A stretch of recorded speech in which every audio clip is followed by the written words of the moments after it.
మహోపకారమైన కన్న తండ్రి, జగత్తు పునాది వేయబడక మునిపే ప్రేమ చేత క్రీస్తులో మీరు మమ్మల్ని ఏర్పరచుకొని మహాజ్ఞానానికి వారసులం కావాలని 66 పుస్తకాలను రాయించి మీ పిల్లలమైన మా చేతుల్లో పెట్టారు.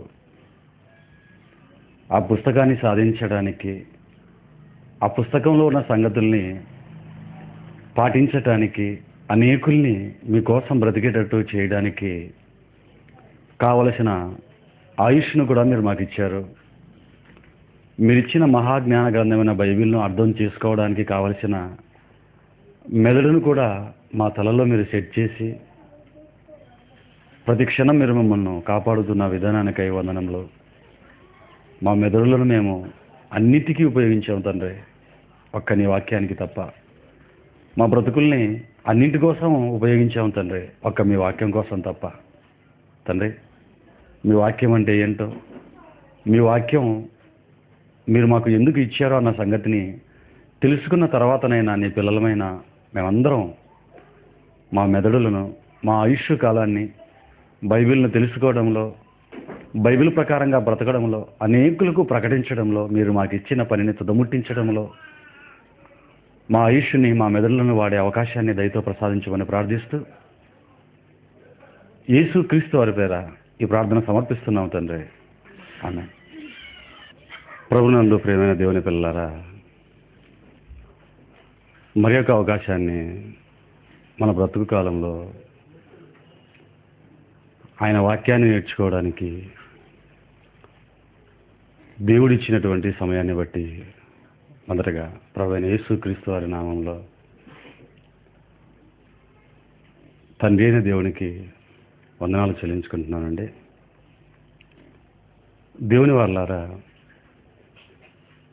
బైబిల్ అనేది ఒక మహా విజ్ఞాన గ్రంథం.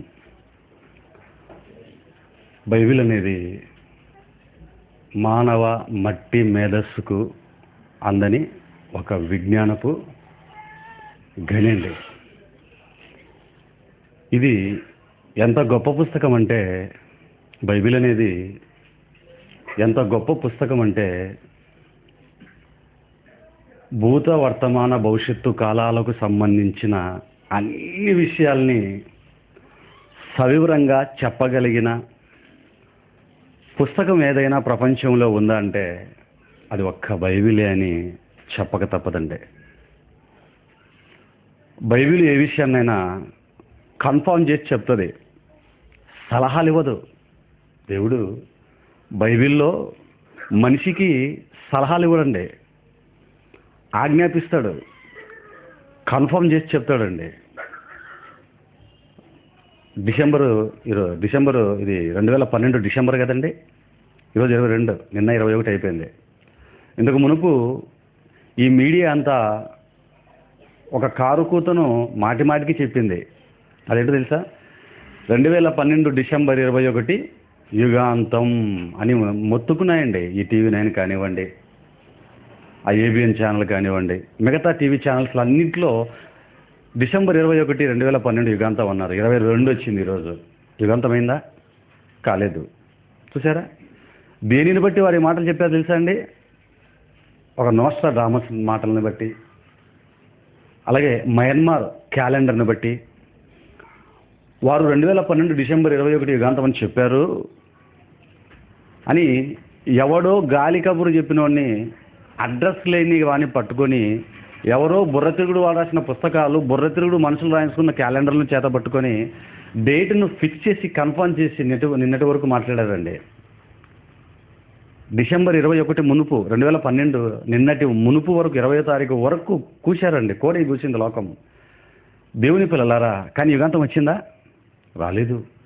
హ్యాపీగా ఇంతకు ముందు ఎలాగైతే మనం బ్రతుకుతున్నామో ఇప్పుడు అదేలాగా ఉన్నాం. చూసారా? అంటే నోస్ట్రాడామస్ మాటలు ఏమైపోయాయి? మయన్మార్ క్యాలెండర్ భవిష్యత్తు ఏమైపోయింది? ఈ కాలజ్ఞానం అంతా ఏమైపోయింది? తొంగలో ఎక్కేసింది. చూసారా? గాల్లో కలిసిపోయింది, గంగలో కలిసిపోయింది అంటే చూసారా? మనం ఒక మాట గంగలో కలిసిపోయారంటారు చూడండి, అలా వెళ్ళిపోయిందండి. చెత్తకుప్పలు పడిపోయి ఇవన్నీ. దేవుని పిల్లలారా, ఒక నోస్ట్రాడామస్ మాటలాగో మయన్మార్ బుర్రతిరుగుడు వాళ్ళు తయారు చేసిన క్యాలెండర్ లాంటిదో దేవుడి మాటలు గల బైబిల్ మాత్రం కాదండి. బైబిల్ చెప్పింది అంటే అది ఖచ్చితంగా జరిగి తీరుతుందండి. గాలి మాటలు మాట్లాడుతూ బైబిల్. అందుకే బైబిల్ అనేది భూత వర్తమాన భవిష్యత్తు కాలాలను కన్ఫర్మ్ చేసి చెప్పగలిగింది, ఖచ్చితంగా చెప్పగలిగిన ఏకైక పుస్తకం ఏదైనా భూమి మీద ఉంది అంటే దేవుని వర్లారా అది ఒక బైబిల్ మాత్రమేనండి. అది ఒక బైబిల్ మాత్రం సంబంధించిన వాస్తవం దేవుని పిల్లలారా. మిగతా ప్రపంచంలో ఏ పుస్తకం ఇంత ఖచ్చితంగా చెప్పలేదండి. దేవుడు చెప్పాడంటే అది ఖచ్చితంగా జరిగి తీరుతుంది.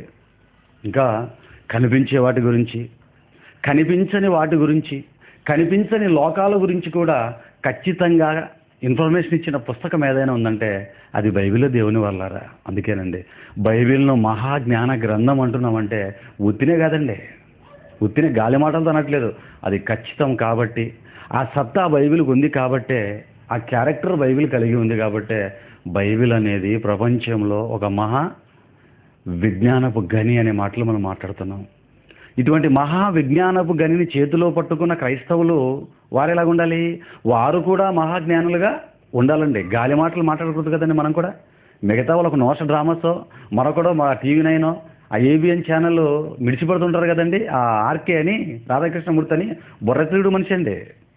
బుర్రతిరుగుడు మాటలు యేసుక్రీస్తు గురించి బైబిల్ చెప్పిందని నోటుకు వచ్చి వాగుతుంటాడు. వాగుడుగాడు. దేవుని వర్లారా ఇలా గాలి మాటలు మాట్లాడు. నిన్నటి వరకు యుగాంతం అని చెప్పి డిసెంబర్ 21 రాగానే నిన్నంతా టీవీలో ఏం చూపించారండి? భూమి ఎప్పటికీ నాశనం కాదు, భూమి శాశ్వతంగానే ఉంటుంది, యుగాంతం రాదంటున్నాడు. వీడు మళ్ళీ ఇదొక అబద్ధం. యుగాంతం రాదా? భూమి శాశ్వతంగా ఉంటుందా? నీకు కూడా చెప్పాడు. బైబిల్ చెప్పాలి ఏదైనా. భూమి శాశ్వత కాలం ఉంటుందా? యేసుక్రీస్తు వారి 2వ రాకడలో చుట్టి పడేస్తానన్నాడా? చుట్టి పడేస్తాడు. యుగాంతం వస్తుంది. యుగాంతం ఖచ్చితంగా జరిగి తీరుతుంది. మేము చెబుతున్నాను, నువ్వు రాసుకో. గాలి మాటలు ఆడక. ఆ ఏబిఎన్ ఛానల్ ఆర్కే కానీ, బుర్రతిరుగుడు ఆర్కే కానీ, బుర్రతిరుగుడు టీవీ9లకు కానీ, మిగతా టీవీ ఛానల్కు మనం వచ్చేసేది ఏంటంటే ఏమంటే సభాముఖంగా మనం వచ్చేసేది ఏంటంటే వాళ్ళకేం తెలియదండి. యుగాంతం ఖచ్చితంగా వస్తుంది. భూమి ఖచ్చితంగా నాశనం అవుతుంది, శాశ్వతంగా ఉండదు. అది ఎప్పుడో తెలుసా? యేసు క్రీస్తు వారి 2వ రాకడలో అప్పుడు అవుతుంది. ఈ టీవీ9కి, ఆర్కేకి, ఏబిఎన్ ఛానల్కి, ఎన్టీవీకి, ఐ న్యూస్ వాడికి, వీళ్ళందరికీ కలిపి పెళ్ళి ఉంది.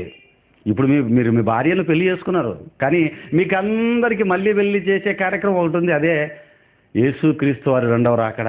అదే యుగాంతం అంటే. దేవుని వర్లారా ఏమీ కాకుండా ఇంత చిన్న వయసులో మనం ఎలాగ చెప్పగలుగుతున్నాం ఈ మాటలు అంటే ఒకటే, అదేంటో తెలుసా? బైబిల్ అండి. మనకు లేదంత సత్తా, కానీ దేనినైనా చెప్పగలిగే సత్తా ఎవరికుంది? బైబిల్కి ఉంది. దేవుని వర్లారా మరి ఇంత జ్ఞానం కలిగిన బైబిల్ను చేత పట్టుకున్న క్రైస్తవులు ఎవరు? ఇప్పుడు మహాజ్ఞానులు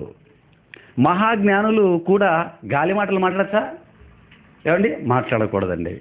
దేవుని వర్లారా ఇటువంటి మహాజ్ఞాన పుస్తకాన్ని చేతుల్లో పట్టుకున్న క్రైస్తవులు కూడా, ఇటువంటి మహాజ్ఞాన గ్రంథాన్ని చేతిలో పట్టుకున్న క్రైస్తవులు కూడా గాలి మాటలు ఆడుతుండడం మనకు కనిపిస్తుంది ఈ కాలంలో. దీని అంతటికీ కారకుడు ఎవరో తెలుసా అండి? కారకుడు దయ్యమండి. దుష్ట శక్తి సాతాను క్రైస్తవుల్ని పక్కదోవ పట్టించి, పనిలో ఉండవలసిన క్రైస్తవుల్ని పనిలో లేకుండా చేసి, మనల్ని అందరినీ కన్నతండ్రి అయిన దేవుని కోపానికి బలి చేసి, చివరికి ఏ చోటులో అదైతే ఉంటుందో ఆ నిత్యాగ్ని గుండానికి మనల్ని తీసుకువెళ్ళడమే. ఒక్క మాటలో చెప్పాలంటే మన కన్న తండ్రి చేతుల్లో మనల్ని అందరినీ కూడా ఆయన కోపానికి బలి చేయడమే దాని ఆశయం అండి. దేవుని వర్లారా ఇది అర్థం కాక బైబిల్ పట్టుకున్న ప్రతి ఒక్కరూ వారు మాట్లాడుతున్న మాటలని బైబిల్ మీద బేస్ చేసుకొని మాట్లాడకుండా గాలి మాటలు ఈరోజు క్రైస్తవుల్లో కూడా చాలామంది ఆడుతున్నారండి. గాలి మాటలను ఇంత బరువైన పదాన్ని ఉపయోగిస్తున్నారండి, తీసి పడేసే పదాన్ని ఉపయోగిస్తున్నారు. ఏటండి ఆ గాలి మాటలను మీరు అడుగుతారా? ఈ మధ్య కొందరు క్రైస్తవులు బైబిల్ చేత పట్టుకొని వారు ఏం చెప్తున్నారంటే, మరి మనిషి మరణించిన తర్వాత పాతాళానికి వెళ్తాడండి, పాతాళానికి వెళ్ళిన తర్వాత కూడా దయచేసి మీ సెల్ ఫోన్స్ స్విచ్ ఆఫ్ చేసుకోండి. పాతాళానికి వెళ్ళిపోయిన తర్వాత కూడా పాతాళముల్లో మనం అగ్నిజ్వాలల్లో ఉన్నా మళ్ళీ అక్కడ దేవుడు ప్రైవేట్ క్లాసులు పెట్టి, ఒకవేళ భూమి మీద నువ్వు దేవుని నమ్మక, దేవుడి కోసం బ్రతక్క, బైబిల్ను పట్టించుకోక, ఏమండి క్లాసులకు రాక, యేసుక్రీస్తును స్వీకరించక, నువ్వు పాపిగానే భక్తిహీనుడుగానే ఒకవేళ మరణిస్తే, నువ్వు మరణించి పాతాళానికి వెళ్ళిపోయినా ఆ పాతాళంలో దేవుడు మళ్ళీ క్లాసులు పెడతాడు, మళ్ళీ తరగతులు పెడతాడు. ఏమండి 7 ఏళ్ళ గొర్రెపిల్ల విందు ఉంది కదండి, ఆ గొర్రెపిల్ల విందు కాలంలో మరి మిగతా వారికి అందరికీ పాతాళంలో క్లాసెస్ పెట్టి, తరగతులు పెట్టి, అక్కడ వాక్యం చెప్పించి, అక్కడ నువ్వు మళ్ళీ మారు మనసు పొందితే అప్పుడు నిన్ను ఆ పాతాళంలో ఉన్న అగ్నిజ్వాలల్లోంచి తీసుకొని పరలోకానికి వెళ్ళిపోతాడు. అంటే నువ్వు పాతాళానికి వెళ్ళిన నో ప్రాబ్లం, అక్కడికి వెళ్ళినా మళ్ళీ అక్కడ క్లాసులు ఉంటాయి. ఆ క్లాసుల్లో నువ్వు మళ్ళీ వాక్యాన్ని తెలుసుకొని మారు మనసు పొంది మళ్ళీ నువ్వు అటు నుంచి అయితే పరలోకానికి వెళ్ళిపోవచ్చు, దేవుడు తీసుకెళ్ళిపోతున్నాడు అని చెబుతున్నారండి. దేవుని వాళ్ళారా, అంటే మళ్ళీ అక్కడ క్లాసులు ఉంటాయంటే అర్థం ఏమని, అంటే భూమి మీద నీ ఇష్టం వచ్చినట్లకు, నీ ఇష్టం వచ్చిన ప్రకారం బ్రతకచ్చు అన్నమాట. బాగా తినచ్చు, బాగా తిరగచ్చు, బాగా తాగచ్చు అనమాట. అంతేనండి. మళ్ళీ అక్కడ క్లాసులు ఉన్నప్పుడు ఇక్కడ ఎలా బ్రతుకుతుంది ఏముంది? అక్కడ క్లాసులు ఎలాగూ దేవుడు పెడుతున్నప్పుడు మరి ఇక్కడ నమ్మాల్సిన అవసరం, ఇక్కడ నేర్చుకోవాల్సిన అవసరం, బైబిల్ పట్టించుకోవాల్సిన అవసరం ఏమైనా ఉందంటారా దేవుని పిల్లలారా? లేదు, చూసారా? కాబట్టి ఇది గాలి మాట కదంటారా? పాతాళంలో క్లాసులు దేవుడు పెట్టించి పరలోకానికి తీసుకెళ్ళడం అనేది గాలి మాట అండి, దేవుని మాట కాదు అది. దేవుని వాళ్ళారా, అది గాలి మాటో మంచి మాటో ఇప్పుడు మీరు బైబిల్లో రెఫరెన్స్లు అన్నీ చూసిన తర్వాత మీకు అర్థమవుతుందండి. ఇలా చెబుతున్న వాళ్ళు మళ్ళీ దేన్ని బేస్ చేసుకొని వారు చెబుతున్న బోధకి, వారు మాట్లాడుతున్న మాటకి సపోర్టింగ్గా మళ్ళీ ఏం చెప్తున్నారో తెలుసా అండి? దేవుడు తరగతులు పెడతాడండి, జాలి కలిగిన దేవుడు కదండి, ప్రేమామయుడు కదండి, దయామయుడు కదండి, కరుణామయుడు కదండి, సిలువేసినా ఏమని లేదు, ముళ్ళ కిరీటం పెట్టినా ఏమని లేదు, కొట్టినా ఏమని లేదు, ఉమ్మేసినా ఏమని లేదండి. ఈరోజు క్రైస్తవ్యం అందరూ అపార్థం చేసుకుని తప్పు తోవలు ఇక్కడే పప్పులో కాలేశారండి క్రైస్తవులు చాలామంది. ఏమండి, చాలామంది క్రైస్తవ పిల్లలు, యవ్వనస్తులు కానీ, యవ్వన స్త్రీలు కానివ్వండి, మరి పెద్దవాళ్ళు కానివ్వండి, క్రైస్తవులు, మా తాత క్రైస్తవుడు, మా ముత్తాత క్రైస్తవుడు అని చెప్పుకుంటున్న ఈ జనాంగం వీళ్ళు తప్పుగా దేవుని అర్థం చేసుకుని పప్పులో కాలేసిన మాట ఒకటి చెప్పమంటారా? దేవుడు ప్రేమాయుడండి, మనం ఎన్ని తప్పులు చేసినా మరణించేటప్పటికి శిలలో దొంగలాగా నమ్మి బాప్తీసం తీసుకోకపోయినా అటు నుంచి పరలోకానికి వెళ్ళిపోవచ్చండి. మనం మంచం మీద పడుకుంటాం కదండి, మంచం మీద పడుకున్నప్పుడు ప్రాణం పోతున్నప్పుడు అప్పుడు దేవా నా తప్పులని క్షమించంటే ఎంత ఘోరపాపినైనా క్షమించే తత్వం ఇది దేవుడిది. ఆ మంచం మీద పడుకొని హాస్పిటల్లో కానీ ఇంట్లో కానీ చివరి క్షణాల్లో దేవా క్షమించని ప్రార్థన చేస్తుంటే క్షమించేసి శిలలో దొంగలాగా నన్ను పరలోకానికి తీసుకెళ్ళిపోతాడు అని చాలా తప్పుగా దేవుని గురించి ఆలోచిస్తున్నారు. దేవుణ్ణి చాలా తక్కువగా ఎక్స్పెక్ట్ చేస్తున్నారండి. అది శిలలో దొంగ కదే, నీకు కాదు. అది ఎక్సెప్షనల్ కేసు అంటారు. ఇది అర్థమవుతుందండి? అది నీకు సంబంధించింది కాదు. దొంగ కంటే అక్కడికి వచ్చిన తర్వాత యేసుక్రీస్తు అర్థమయ్యాడు కాబట్టి అక్కడ అడిగాడు క్షమాపణ. నీకు జీవితం అంతా యేసుక్రీస్తు గురించి మళ్ళీ చివరి పోయేటప్పుడు దేవుడిని నమ్ముకుని పాప క్షమాపణ అడగదామని శిలువలో దొంగని తీసుకుంటావా? అలాగైతే పౌలు ఏమైపోవాలి? అలాగైతే పేతురు గారు ఏమైపోవాలి? మొదటి శతాబ్దంతో క్రైస్తవులు చిరచిరాస్తులు నమ్మి పెట్టేశారు. అలాగే అందరూ చివరి ఊపిరి కూడా సువార్త చేసేది ఎవరు? బైబిల్ నేర్చుకునేది ఎవరు? బైబిల్ ప్రకటించేది ఎవరు? ఇలా నువ్వు అనుకుంటున్నాడు బుర్రలేదు, నీకు అర్థం కావట్లేదు బైబిల్ నీకు. దేవుని వాళ్ళారా, ఇలాంటి బోధ చెబుతున్నవారు ఏమండి, ఇలాంటి బోధ చెబుతున్నవారు మళ్ళీ దేన్ని వేస్ట్ చేసుకుంటారో తెలుసా? వాళ్ళ బోధకి భూమి మీద మనకు తండ్రులు ఉన్నారండి. ఏ తండ్రి అయినా తన కొడుకును చంపుకుంటాడండి. ఏ తండ్రి అయినా తన కొడుకును చంపుకొని ఆనందపడతాడండి.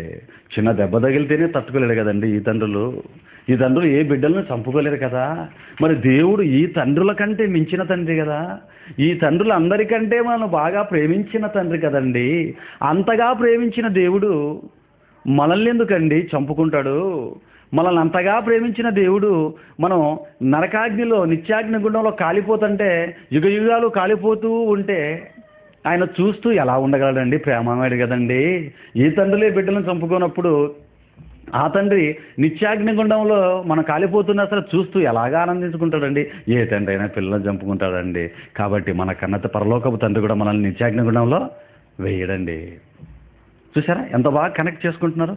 ఈ తండ్రి ఇంతగా ప్రేమిస్తే మరి ఆ తండ్రి మనల్ని చంపుకుంటాడేటండి, నిత్యాగ్నిగుణంలో వేస్తాడేటండి అని ఈరోజు వారు చెబుతున్న బోధకి లోకంలో ఉన్న సంగతులను మరి అటాచ్ చేసి కల్పించి చెబుతున్నారండి. దేవుని వర్లారా, ఇలాంటి వారికి దేవుడు సరిగా అర్థం అవ్వలేదు. దేవుడిని అపార్థం చేసుకున్నారండి. దేవుడు అర్థమవులేదు ఇలాంటి వాళ్ళకి. దేవుడు ఏంటో చెప్పమంటారా? దేవుడు ఏంటో, ఆయన క్యారెక్టరు, ఆయన మనసు ఏంటో, ఆయన యొక్క లక్షణం ఏంటో చెప్పమంటారా దేవుని వాళ్ళారా? చాలాసార్లు తల్లి పుట్టిన బిడ్డలకి మరి పాలు తాపుతుంటుందండి. తల్లులు ఏం చేస్తారంటే బిడ్డలకి పాలు పడుతూ ఉంటారు. అలా పాలు తాపుతున్నప్పుడు పిల్లలు ఏం చేస్తారో తెలుసా అండి? అప్పుడప్పుడే పాల పళ్ళు వస్తుంటాయండి పిల్లలకి. పళ్ళు అప్పుడప్పుడే తెల్లటి పాల పళ్ళు వస్తుంటాయి. ఆ కొత్తగా వచ్చిన పళ్ళకి జీవు లాగుతున్నట్లు ఉంటుంది. వాళ్ళకి ఏదోటి కొరికేద్దాం, ఏదోటి కరిచేద్దాం అనేసి పళ్ళు అలాగే అనుకుంటుంటారండి ఆ పిల్లలు. వాళ్ళు ఏం చేస్తారో తెలుసా అండి? ఆ వచ్చిన పాల పళ్ళతో తల్లి బిడ్డకు పాలిస్తున్నప్పుడు అండి ఆ పళ్ళతో కొరికిస్తుంటారండి. అప్పుడు తల్లి ఏం చేస్తుందో తెలుసా అండి? తల్లి బిడ్డ పాలు కొరికేయగానే పళ్ళతో అలా పాలు తాగుతూ అలా కట్ చేస్తుంటారు తల్లిని. అప్పుడు తల్లి ఏం చేస్తుందో తెలుసా అండి? దబ్బున 2 దెబ్బలు వేసాడు కదా, మరి అదే బాగా తాగు, మరి బాగా తాగలేవా అని దబ్బున ఒక దెబ్బేసి లేదా 2 దెబ్బలు వేసి పాలు తాగుతుందండి. దేవుని పిల్లలారా, అది ఈ తల్లి చేసే పని. కానీ అదే స్థానంలో దేవుడు ఉంటే ఏం చేస్తాడో చెప్పమంటారా మీకు? ఏమండి, ఆ తల్లి ఉన్న స్థానంలో దేవుడే ఉంటే ఏం చేస్తాడో చెప్పమంటారండి? ఏం చేస్తాడో తెలుసా? ఈ తల్లి అయితే 2 దెబ్బలు కొట్టి మళ్ళీ తాగమంటది. కానీ మన కన్న తండ్రిని దేవుడు ఉంటే ఏం చేస్తాడు తెలుసా అండి? ఇలా పట్టుకొని నేలకేసి కొట్టేస్తాడండి. తెలుసా మీకు? అలా చేసామనుకోండి, ఇలా పట్టుకొని నేలకేసి దుబ్బులు కొట్టేస్తాడు దేవుడు. తెలుసా అండి? దేవుని వాళ్ళ ఏంటి అంతగా కొట్టేస్తాడా? ఇది అంత కోపం ఆయనకి అంటే కన్న బిడ్డలని కూడా చూడకుండా నేలకేసి కొట్టేస్తాడు ఆయన. అంటే కొడతాడు మరి. ఆయన క్యారెక్టర్ అది, దేవుడి క్యారెక్టర్. ఏమండి, కొడతాడో కొట్టడో ఆయన మనసు ఏంటో, ఆయన లక్షణం అయింది, ఆయన మనసు, ఆ ఉద్దేశం, ఆయన ఉద్దేశాలు, ఆయన లక్షణాలు, ఆయన క్యారెక్టర్ ఏంటో అలా నేలకేసి కొడతాడో లేదో ఒక మాట చూసి ముందుకెళ్దామండి. ఓకేనండి? కొరింథీయులకు రాసిన మొదటి పత్రిక 10వ అధ్యాయం తీయండి. మరి బైబిల్లో తీయాలి బైబిల్. మరి కొరింథీయులకు రాసిన మొదటి పత్రిక 10వ అధ్యాయం 8వ వచనం దయచేసి చూడండి. అక్కడ ఏమంటున్నాడు చూడండి. కొరింథీయులకు రాసిన మొదటి పత్రిక 10వ అధ్యాయం 8వ వచనాన్ని దయచేసి మీ బైబిల్ విప్పి చదవండి ఒకరు. మరియు వారి వలె అంటే ఎవరి వలె? ఇజ్రాయేలీల వలె మనము వ్యభిచరింపక యుందము. ఆ ఇజ్రాయేలీలలో వారిలో కొందరు వ్యభిచరించినందున ఒకే దినమున 23,000 మంది కూలిరి. చలమా ఏమండి, ఇజ్రాయేలీల గురించి మాట్లాడుతూ అపోస్తలుడైన పౌలు గారు పరిశుద్ధాత్మ ప్రేరణతో మాటలు రాస్తున్నారండి. ఏమంటాడు తెలుసా? వారి వలె మనం వ్యభిచరింపక యుందము, వారిలో కొందరు వ్యభిచరించినందున ఒక్క దినముననే ఎంతమంది కూలిపారట? 23,000 మంది కూలెను అన్నాడు చూడండి. దేవుని వాళ్ళారా, ఇజ్రాయేలీలు ఈజిప్ట్ దేశం నుంచి కానాను దేశం అంటే పాలు తేనెలు ప్రవహించే పాలస్తీనాకి వెళ్ళేటప్పుడు ఈ ప్రయాణంలో వీళ్ళు తప్పులు చేశారండి. చాలా తప్పులు చేశారు. మరి ఈ తప్పుల్లో ఒక తప్పు అండి ఇది. వాళ్ళు ఏం చేశారంట? వ్యభిచారం చేశారటండి. వాళ్ళు వ్యభిచారం చేయగానే దేవుడు ఏం చేశాడంట? ఒక్క దినముననే 23,000 మందిని కూల్చేశారటండి. దేవుని వారలారా, ఈ లోకంలో తండ్రి గురించి ఆలోచించండి. ఎందుకంటే వాళ్ళు చెబుతున్న పాతాళంలో మళ్ళీ క్లాసులు ఉంటాయని చెబుతున్న వారు, ఈ తండ్రి ఈ లోకంలో ఉండే తండ్రే మనం ఏదైనా తప్పు చేసినా మనం చంపుకోడు కదండి, క్షమించేస్తాడు కదండి. కాబట్టి దేవుడు కూడా నరకంలో కాల్చడు. ఆయన ప్రేమమయుడు అన్నారు కదండి. మరి ఇక్కడ ఉన్నది అదే దేవుడేనా? మరి ప్రేమమయుడు, దయామయుడు కదండి. మరి ఈ తండ్రికి పరలోకమందున్న కన్న తండ్రికి తేడా చెప్పంటారు. ఇక్కడ చెప్తున్నాడు చూడండి. ఈ తండ్రులు, ఈ లోకంలో ఉన్న తండ్రులు కొడుకు ఒకవేళ వ్యభిచారం చేశాడు అనుకోండి, ఏం చేస్తాడండి? కొడుకు ఒకవేళ వ్యభిచారం చేసినా, కొడుకు ఎవరైనా తండ్రి పర్మిషన్ లేకుండా లేవదీసుకెళ్ళిపోయినా అప్పుడు ఈ తండ్రులు ఏం చేస్తారండి? కత్తి తీసుకుని కసకస పొడిచి చంపేస్తారు. నువ్వు వ్యభిచారం చేసావురా అని కొడుకులు చంపేస్తాడండి తండ్రి. చంపడండి, కడుపులో దాచుకుంటాడు, దాన్ని మేనేజ్ చేయడానికి చూస్తాడు, దాన్ని చెరిపేయడానికి చూస్తాడు, సీక్రెట్గా మూసేయాలని అనుకుంటాడు. అంతేగాని కొడుకును చంపుకుంటాడండి? చంపుకోడు. కానీ పరలోకపు తండ్రి ఏం చేస్తాడు తెలుసా? ఏమండి, ఈ తండ్రికి పరలోకపు తండ్రికి పొత్తు పెట్టకండి. ఈ తండ్రి ఆ తండ్రి కొడుకు వ్యభిచారం చేసినా దాన్ని మేనేజ్ చేస్తాడు, లేకపోతే దాన్ని మూసేసి శుభ్రంగా దాన్ని రహస్యంగా పెట్టేసి ఎవరికి తెలియకుండా సైడ్ చేసేస్తాడండి, తుడిపేసుకుంటాడు, చెరిపేసుకుని నా కొడుకు మంచోడని చెప్పుకుంటాడు. కానీ దేవుడు ఈ తండ్రిలా కాదు. ఆయన కన్న తండ్రి అయిన పరలోకపు తండ్రి ఈ తండ్రిలాగా అయ్యో మావాడు తప్పు చేశాడు మూసేద్దాం అనుకోడండి. ఏం చేశాడంట? వ్యభిచరించినందున ఒక్క దినముననే ఒకరిని ఇద్దరిని కాదంటే వేసేయడం, ఒకరిని ఇద్దరు కూలగొట్టి ఒకరిని ఇద్దరు సంహారం చేయలేదండి. 23,000 మందిని, రోజుకు 10 మందిని కాదు, రోజుకు 100 మందిని కాదు, రోజుకు 1000 మందిని కాదండి, ఒక్క దినాన్ని ఎంతమందిని వేసేసాడంట? 23,000 మందిని కూలగొట్టేశాడటండి. ఏంటి? ఒక్క వ్యభిచారం చేసినందుకే. చూసారా? ఈ లోకపు తండ్రి ఏమో వ్యభిచారం చేస్తే 2 తిట్లు తిట్టి ఇంట్లో తీసుకెళ్ళిపోతాడు, ఆ తప్పును తుడిపేయాలనుకుంటాడు. కానీ పరలోకపు తండ్రికి ఈ లోకపు తండ్రికి ఎంత తేడా ఉందో చూసారా? ఈయన తప్పు చేస్తే దాన్ని మూసిపెట్టేస్తాడు, కానీ పరలోకపు తండ్రి ఈ తండ్రిలాగా దాన్ని అడ్జస్ట్ చేయడండి. వ్యభిచరించారండి, వేసేసారండి ఒక్కటే దినం 23,000 మందిని. ఆ పై వచ్చాలో మీరు చదివితే, జనులు తినుటకు తాగుటకు కూర్చుండి ఆడుటకు లేచిరి. వీళ్ళు తిని తాగి కూర్చొని ఆడుటకు లేచేసరికి అక్కడ తండ్రికి బీపీ వచ్చింది. తెలుసా మీకు? వేసేయండి వీళ్ళు అన్నాడు. మొత్తం వదండి. 6 లక్షల కాల్బలం బయలుదేరితే చూసారా? కన్న తండ్రి కోపం చూసారా? 6 లక్షల కాల్బలం ఈజిప్టులో బయలుదేరితే పాలు తేనెలు ప్రవహించే ఆ పాలస్తీనాకి వెళ్ళే లోపు ఈ 6 లక్షల మందిని మొత్తం వదేసేసాడండి. అందుకే వారు రాలిపోయారు శవాలంటాడు. వారి శవములు అరణ్యంలో రాలిని అంటారండి. దేవుని వారలారా, దేవుడు అప్పుడిప్పుడేం మారలేదండి. ఆయన కోపం అలాగే ఉంది. తెలుసా మీకు? దేవుని ఒకవైపే చూసింది లోకం. దేవుణ్ణి, మన కన్న తండ్రిని దేవుణ్ణి ఒకవైపే చూసింది, అపార్థం చేసుకుంది. ఈ తండ్రి తప్పు చేస్తే దాన్ని కప్పెడతాడు, మూసిపెడతాడు, సీక్రెట్గా పెట్టేస్తాడు, కొడుకుని తీసుకెళ్ళిపోతాడు. కానీ పరలోకముందున కన్న తండ్రి మాత్రం తప్పు చేస్తే ఆయన ఒప్పుకోడు. ఎవరిని చంపింది? ఎవరిని? లోకస్తులు కాదు, అన్యజీనులు కాదు. అన్యజీనులను తప్పు చేసి చంపేస్తాడండి? నమ్మాం కదండి, విశ్వాసం కదండి, మనల్ని మాత్రం వదిలేస్తాడండి అనుకుంటున్నావేమో. ఆ రోజు దేవుడు వేసేసిన 23,000 మంది ఒక్క పాపం చేసినందుకు లేపేసిన, కూలగొట్ట చేసిన 23,000 మంది ఈజిప్టీయులా, ఇజ్రాయేలీలా? ఆలోచించండి దేవుని పిల్లలారా. ఈజిప్టియన్సా, ఇజ్రాయేలీల వాళ్ళు? ఇజ్రాయేలీల యాకోబు సంతతి, అబ్రహాం సంతతిది. తను నమ్మిన దేవుని పిల్లలుగా, ప్రపంచంలో అందరికంటే ఉన్నతులుగా, దేవుని ప్రజలుగా పిలువబడిన దేవుని పిల్లలైన ఇజ్రాయేలీలు ఏం చేశాడినా? తప్పు చెయ్యగానే వేసేసినప్పుడు వాళ్ళనే, అప్పటికి ఇంకా ధర్మశాస్త్రం కూడా ఇంకా ఇవ్వట్లేదు, అప్పుడప్పుడు ఇవ్వబోతున్నాడు. ధర్మశాస్త్రం లేకపోయినా వద్దన్నది చేసినందుకే 23,000 మంది ఒకే దినం కూలగొడితే, మహాజ్ఞాన గ్రంథం 66 పుస్తకాలని, సర్వసత్యాన్ని నీ చేతులు సంపూర్ణంగా పెట్టి, యేసుక్రీస్తును పంపించి, అపోస్తులను పంపించి, ఇంత వాక్యం చెప్పిన తర్వాత, దుష్టాంతములుగా వాళ్ళని ఉంచిన తర్వాత నీకు ఎందుకు రాయించారు తెలుసు అసలు బైబిల్ ఈ మాటల్ని? ఇదిగో వాళ్ళు వ్యభిచారం చేశారు, వేసేసాను రా నాయన వాళ్ళని ఒకే దినం 23,000 మందిని వేసాను. ఇది తెలుసుకున్న తర్వాత నువ్వు చేసావనుకో, నేను ఎందుకు రాయించింది తెలిసి ఈ మాటను? ఒక దినమే 23,000 మంది కూలగొట్టేశాను వ్యభిచారం చేసినందుకు. దేవుని పిల్లలారా, ఒక చిన్న మాట అండి, ఒక చిన్న మాట ఈ సందర్భంలో. దేవుడు వ్యభిచారం చేసినందుకు ఒకే దినం 23,000 మందిని వేసేసాడే. అసలు ఎంతసేపు బ్రతుకుతాడండి మనిషి? ఇజ్రాయేల్ ఎంతసేపు బ్రతుకుతారు చెప్పండి? 60 లేదా 70, 80 అండి. మనిషి ఆయుష్ గురించి దేవుడు మాట్లాడుతూ బైబిల్ ఏమన్నాడు తెలుసా అండి? మీరు ఇంతలో కనబడి అంతలో మాయమైపోయే ఆవిరి వంటి వారు అన్నాడు. నీటి బుడగతో సమానమర్రా మీ జీవితం అన్నాడు. బుడగ ఎంతసేపు ఉంటుంది? నీటి బుడగ ఆవిరి ఎంతసేపు ఉంటుందండి? నీటి ఆవిరి ఎంతసేపు ఉంటుంది చెప్పండి? అలా పైకి వస్తుంది, అలా కనపడుకోకుండా ఆవిరి అయిపోతుంటుంది. నీటి బుడగ ఇలా పుడుతుంది, అక్కడికి వెళ్ళి టుప్పు వెళ్ళిపోతుంటుంది. అంటే ఇంతలో కనపడుతుంది, అంతలో మాయమైపోతుంటుంది. ఆ విషయం దేవుడికి తెలీదా? వీళ్ళెంతసేపు ఇజ్రాయేలీలు ఇంతలో కనబడతారు, అంతలో మాయమైపోతారు. ఒక్క క్షణం కళ్ళు మూసుకుంటే వీడు ఎలాగో చనిపోయిన తర్వాత పాతాళలోకానికి వస్తాడు, వీడిని నిత్యాగ్నిగుండంలో పడేస్తాను నేను, ఈ కాసేపు ఏముందిలే అని అడ్జస్ట్ చేసుకుని కళ్ళు మూసుకున్నాడు దేవుడు. వాడు మరణించిన తర్వాత, తప్పు చేసిన వాడు ఎలాగో చచ్చిపోయిన తర్వాత వెళ్ళేది నిత్యాగ్నిగుండానికే కదండి. నిత్యాగ్నిగుండానికి ఇంకా ఆరని అగ్నిలోకి వెళ్ళిపోతాడు కదండి. ఇంకా వాడు ఎప్పుడు ఈ కొద్దిసేపు భూమి మీద బ్రతుకుతాడు, ఇంకా ఎప్పుడు వీడు నిత్యాగ్నిగుండానికి వెళ్ళిపోతాడులే, వీడు పోతే పోయిందిలే, వ్యభిచారం చేస్తే చేశాడు, ఇంకా ఎన్నాళ్ళు బ్రతుకుతాడు అని విడిచిపెట్టచ్చు కదా దేవుడు. విడిచిపెట్టాడా? విడిచిపెట్టాడండి. వాడి ఆయుష్ నీటి బుడగతో సమానం అని తెలిసినా, వాడు ఇంతలో కనబడి అంతలో మాయమైపోయి ఆవిరి వంటి వాడు వాడి జీవితం అని తెలిసినా, తప్పు జరిగిన తర్వాత ఆ ఆవిరి ఉన్నంతసేపు కూడా వీడిని ఉంచకూడదనే మనస్తత్వం కలిగిన వ్యక్తి నీ తండ్రి. అర్థమవ్వాలి నీకు దేవుని పిల్లలారా. ఇంతలో వాడు ముగిసిపోతాడు. నీటి బుడగలాంటి వాడు ఈడు ఒకవేళ తప్పు చేసినా ఎంతసేపు బతుకుతాడు? మరణించి నిత్యాగ్నిగుండానికి ఎలాగైనా వెళ్ళిపోతాడు కదా. ఏముందిలే అని కళ్ళు మూసుకునేవాడు కాదు నీ తండ్రి. తెలుసా అండి? ఇక్కడ దేవుడు మనసు అర్థం అవ్వాలి. బైబిల్లో దేవుడు ప్రవర్తించిన తీరును బట్టి ఆయన మనసు మనకు అర్థం అవ్వాలండి.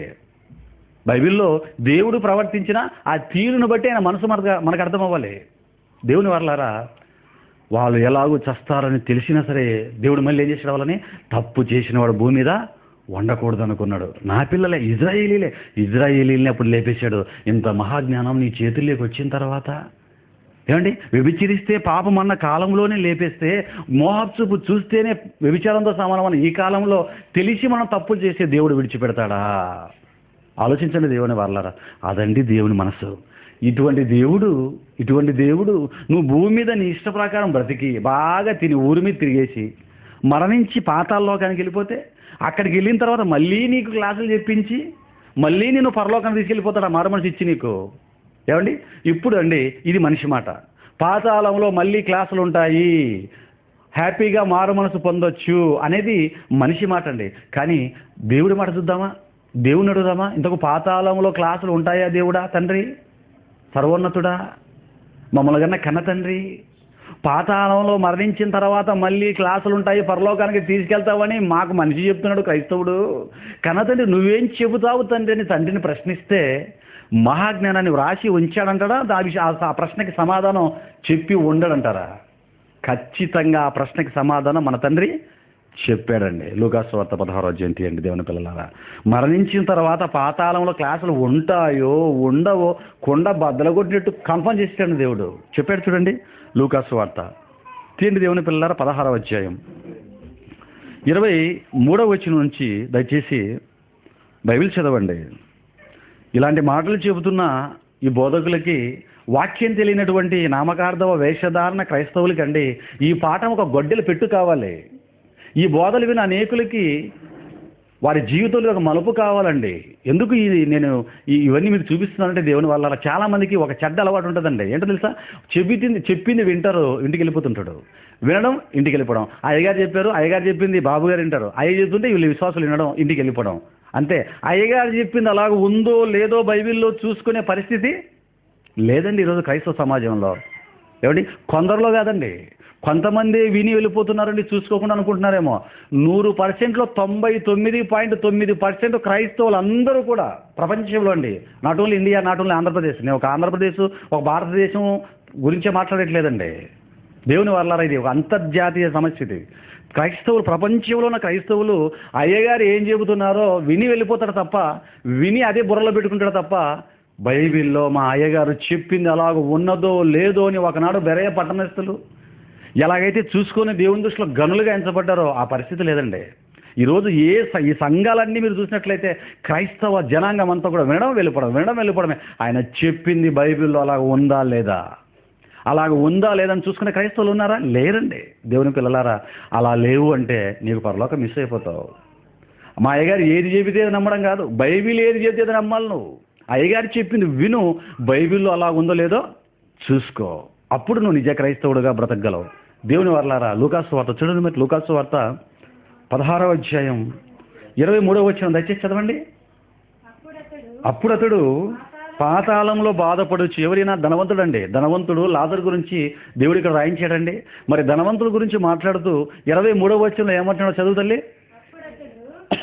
అప్పుడు అతడు పాతాళములో బాధపడుచు కన్నులెత్తి దూరము నుండి అబ్రహామును అతని రొమ్మున ఆనుకొని ఉన్న లాజరును చూచి, ధనవంతుడండి ఏమని అడుగుతున్నాడో చూడండి. తండ్రి అయిన అబ్రహామా, నా యందు కనికరపడి తన వేలి కొనను నీళ్ళలో ముంచి నా నాలుకను చల్లార్చుటకు లాజరును పంపుము. నేను ఈ అగ్ని జ్వాలలలో యాతన పడుచున్నానని కేకలు వేసి చెప్పెను. అందుకు అబ్రహాము, కుమారుడా నీవు నీ జీవిత కాలమందు నీకిష్టమైనట్లుగా సుఖం అనుభవించితివి, అలాగూ నేను లాజరు కష్టము అనుభవించనని జ్ఞాపకం చేసుకునుము. ఇప్పుడైతే ఆ లాజరు ఇక్కడ నెమ్మది పొందుచున్నాడు, నీవు యాతన పడుచున్నావు. అంతేకాక ఇక్కడ నుండి మీ యొద్దకు దాటగోరు వారు దాటి పోదాడుకుంటున్నట్లును, అక్కడి వారు మా యొద్దకు దాటి రాజాలకుంటున్నట్లు మాకును మధ్య మహా అగాధం ఉంచబడి ఉన్నదని చెప్పాను. దేవుని వాళ్ళారా, ఇది మీకు అందరికీ తెలిసిన సందర్భం, మీకు అందరికీ తెలిసిన వాక్యమేనండి. అనేక సార్లు మీరు విని కూడా ఉంటారు. కానీ ఇక్కడ మహాజ్ఞానాన్ని దేవుడు చెప్పాడండి. ధనవంతుడు లాజరు అనేది కథ కాదండి, కల్పన కాదండి. యథార్థం ఇది. యథార్థ సంఘటనని యేసుక్రీస్తు చెప్పాడు తప్ప కథలు చెప్పేవాడు కాదు యేసుక్రీస్తు. ఈరోజు చాలామంది క్రైస్తవులు లాజరు కథ, ధనవంతుడు కథ, లాజరు ధనవంతుడు కథ అనుకుంటున్నారు. కథ కాదు ఇది, యథార్థ గాథ ఇది. యేసుక్రీస్తు కథలు చెప్పేవాడు కాదు, యేసుక్రీస్తు చెప్పిన యథార్థం అండి ఇది. దేవుని వర్లారా, ఇక్కడ యేసుక్రీస్తు మాటల్లో ఈ ధనవంతుడు లాజరు గురించి, అబ్రహాం గారి ఈ ముగ్గురు ఉన్నటువంటి పరిస్థితులు, వారి మధ్య జరుగుతున్న సంభాషణ మనం జాగ్రత్తగా ఆలోచిస్తే, ధనవంతుడు చనిపోయిన తర్వాత, దేవుడి కోసం బ్రతకకుండా చనిపోయిన తర్వాత పాతాళంలో వేదనకరమైన అగ్ని జ్వాలల్లో పడ్డాడండి. ఓకే అండి. పడిన తర్వాత ఈ ధనవంతుడు ఏమని అడుగుతున్నాడు? కన్నులెత్తి పైకి చూసి చూడగానే లాజరు కనిపించేశారు, అబ్రహాం గారు కనిపించేశారు. అడిగేశారు, తండ్రివైన అబ్రహామా, తన వేలి కొలను నీళ్ళలో ఉంచి నా నాలుకను చల్లార్చుటకు లాజరును పంపు అన్నాడు. అప్పుడు వెంటనే అబ్రహాం గారు ఏమంటున్నారు? ఏమండి, కుమారుడా, నీవు నీ జీవిత కాలంలో నీకు ఇష్టమైనట్టుగా బతికావు. లాజరు కష్టం అనుభవించాడు, అందుకే నువ్వు అక్కడికి వెళ్ళిపోయావు. ఇతను కష్టం అనుభవించాడు కాబట్టి నెమ్మది పొందుచున్నాడు. నువ్వు అడుగు, అక్కడ వారు ఇక్కడికి, ఇక్కడ వారు అక్కడికి దాటి రాజాడుకున్నట్లు మీకును మాకును మధ్య మహా అగాధం ఉంచబడింది అని చెబుతున్నాడు తప్ప నీళ్ళు అడిగితే నాయన నీకు నీళ్ళు లేవని చెప్పట్లేదు. గమనించారు మీరు జాగ్రత్తగా? అండి, ఈయన అడిగిందేమో నీటి బొట్టు, నీటి బొట్టు అండి. ఆయన ధనవంతుడేమో నీటి బొట్టు అడుగుతుంటే అబ్రహాం గారు నాయన నీటి బొట్టు లేదు అని నీళ్ళ గురించి మాట్లాడలేదు ఇక్కడ. ఈయనేమో నీటి బొట్టు అడుగుతున్నాడు, ఆయనేమో అడిగింది అడిగాడండి. ఏ నుంచి జిడ్డు వరకు చెప్పాడు అబ్రహాం గారు తెలుసా అండి. ఈయన నీళ్ళ గురించి అడుగుతుంటే ఆయన మరొకటి మాట్లాడుతున్నాడు చూడండి. కుమారుడా, నువ్వేమో నీళ్ళు అడుగుతున్నావు మొహమాసి, బాగా సుఖపడ్డావు, బాగా తిన్నావు, బాగా తాగావు, వాక్యాన్ని పట్టించుకోకుండా చచ్చి ఇక్కడికి వచ్చావు. కానీ నువ్వు తెలుసుకోవాల్సిన విషయం ఒకటి ఉంది నా కుమారుడా అంటున్నాడు. అదేంటో తెలుసా? నువ్వు నీళ్ళు అడుగుతున్నావు, కానీ నీ జీవితకాలం ముందు నీకు ఇష్టమైనట్టు బ్రతికావు. అందుకే చనిపోయి అగ్నిజాలలో పడ్డావు. ఇక్కడి నుంచి అక్కడికి, అక్కడి నుంచి ఇక్కడికి దాటగోరు వారు దాటి రాజాలనుకుంటున్నట్లు మన కన్నతండ్రి దేవుడు మీకు మాకు మధ్య మహా అగాధాన్ని ఉంచాడని సమాధానం, దీర్ఘ సమాధానం చెప్పాడు చూడండి. నీటి బొట్టు అడిగితే అంటే నీటి బొట్టు కాదు నాయన, అస్సలు ఇక నుంచి సహాయ సహకారాలు అంటే నీకేమీ ఉండవు అన్నాడు. దేవుని వర్లారా, ఇక్కడే దేవుడి మనస్సు మనకు అర్థం అవ్వాలండి. ఇక్కడ కూడా దేవుడు మనస్సు మనకు అర్థం అవ్వాలి. అంటే పాతాళములో ఆ కఠినమైన నియమ నిబంధనలు పెట్టింది ఎవరు? అబ్రహాం గారా, దేవుడా? నీటి బొట్టు కూడా దొరకని పరిస్థితి. అక్కడ వారు ఇక్కడికి, ఇక్కడ గారు అక్కడికి చూసుకోవడమే తప్ప దాటి రాజాలకుండానట్లు ఆ కఠిన నియమ నిబంధనలు, మనిషి మరణించిన మరుక్షణం పాతాళ కఠిన నిబంధనలోకి వెళ్ళిపోతాడండి. పాతాళ నియమ నిబంధనలకు వెళ్ళిపోతాడు మరణించిన మరుక్షణమే. ఇక్కడలాగా అక్కడ వాతావరణం నీకు ఇష్టం వచ్చిన తిరగడాలు, నీకు ఇష్టం వచ్చిన దాటుగోడలు ఉండవు అక్కడికి పొరపాటున భూమి మీద ఉండి నువ్వు ఈ జీవిత కాలంలో దేవుడి కోసం బ్రతకకుండా, దేవుడి వాక్యాన్ని పట్టించుకోకుండా పొరపాటున పోయావో, ప్రాణాన్ని వదిలేవో, నీ ఊపిరి ఆగిపోయిందో, అది యాక్సిడెంట్లో కానీ, వ్యాధి వల్ల కానీ, రోగం వల్ల కానీ, మరి ఏ కారణము చేతైనా పొరపాటున ప్రాణం వదిలేసావో దేవుని పని చేయకుండా, మరుక్షణమే నీకు కూడా సేమ్ డైలాగ్స్ అంతే నీకు. చూసారా? అంటే నీటి బొట్టు కూడా దొరకని పరిస్థితి, అక్కడ ఎక్కడికి వెళ్ళలేని పరిస్థితి. ఈ కఠిన నియమ నిబంధనలు అబ్రహాం పెట్టలేదండి, కన్న తండ్రిని దేవుడు ఏర్పరిచాడు. అంటే తన కోసం బ్రతకకుండా, తన కోసం భూమి మీద పట్టించుకోకుండా, తన వాక్యాన్ని పట్టించుకోక, తన యేసుక్రీస్తును స్వీకరించగా దేవుడు పని చేయకుండా పాపిగా, భక్తిహీనురాలోగా నువ్వు చచ్చిపోయిన మరుక్షణం పాతాళంలో దేవుడు నీ ఎడల నిన్ను కన్న తండ్రి, నిన్ను భూమి మీద కని నిన్ను పోషించిన తండ్రి, నువ్వు ఆయన కోసం బ్రతకకుండా భక్తిహీనురాలుగా బ్రతికి పాతాళానికి వెళ్ళిపోతే అక్కడ ఆయన తీసుకున్న నిర్ణయం, నిత్య నిర్ణయం, ఆయన తీసుకున్న నిర్ణయం ఏంటో తెలుసా అండి? నీకు కనీసం చిటికేడు మంచినీళ్ళు కూడా దొరికే పరిస్థితి లేదక్కడ. అంటే నీళ్ళు ఇవ్వడానికే ఇష్టపడని దేవుడు, నిన్ను కనీసం కనికరించడానికి నీటి చుక్కనివ్వడానికే ఒప్పుకోని దేవుడు పాతాళంలో మళ్ళీ నీకు క్లాసులు చెప్తాడా? ఏమండి? పాతాళంలో మళ్ళీ నీకు తరగతులు పెట్టి, మళ్ళీ నీకు ఆదికాండం, నిర్గమకాండం అని సండే స్కూల్ టైపులో నీకు మళ్ళీ ఇక్కడ బాగా తిరిగావు. అక్కడికి వెళ్ళిన తర్వాత మళ్ళీ నీకు ఏబీసీలు దిద్దిస్తాడా? నీకు నీటి బొట్టు లేదండి అక్కడ.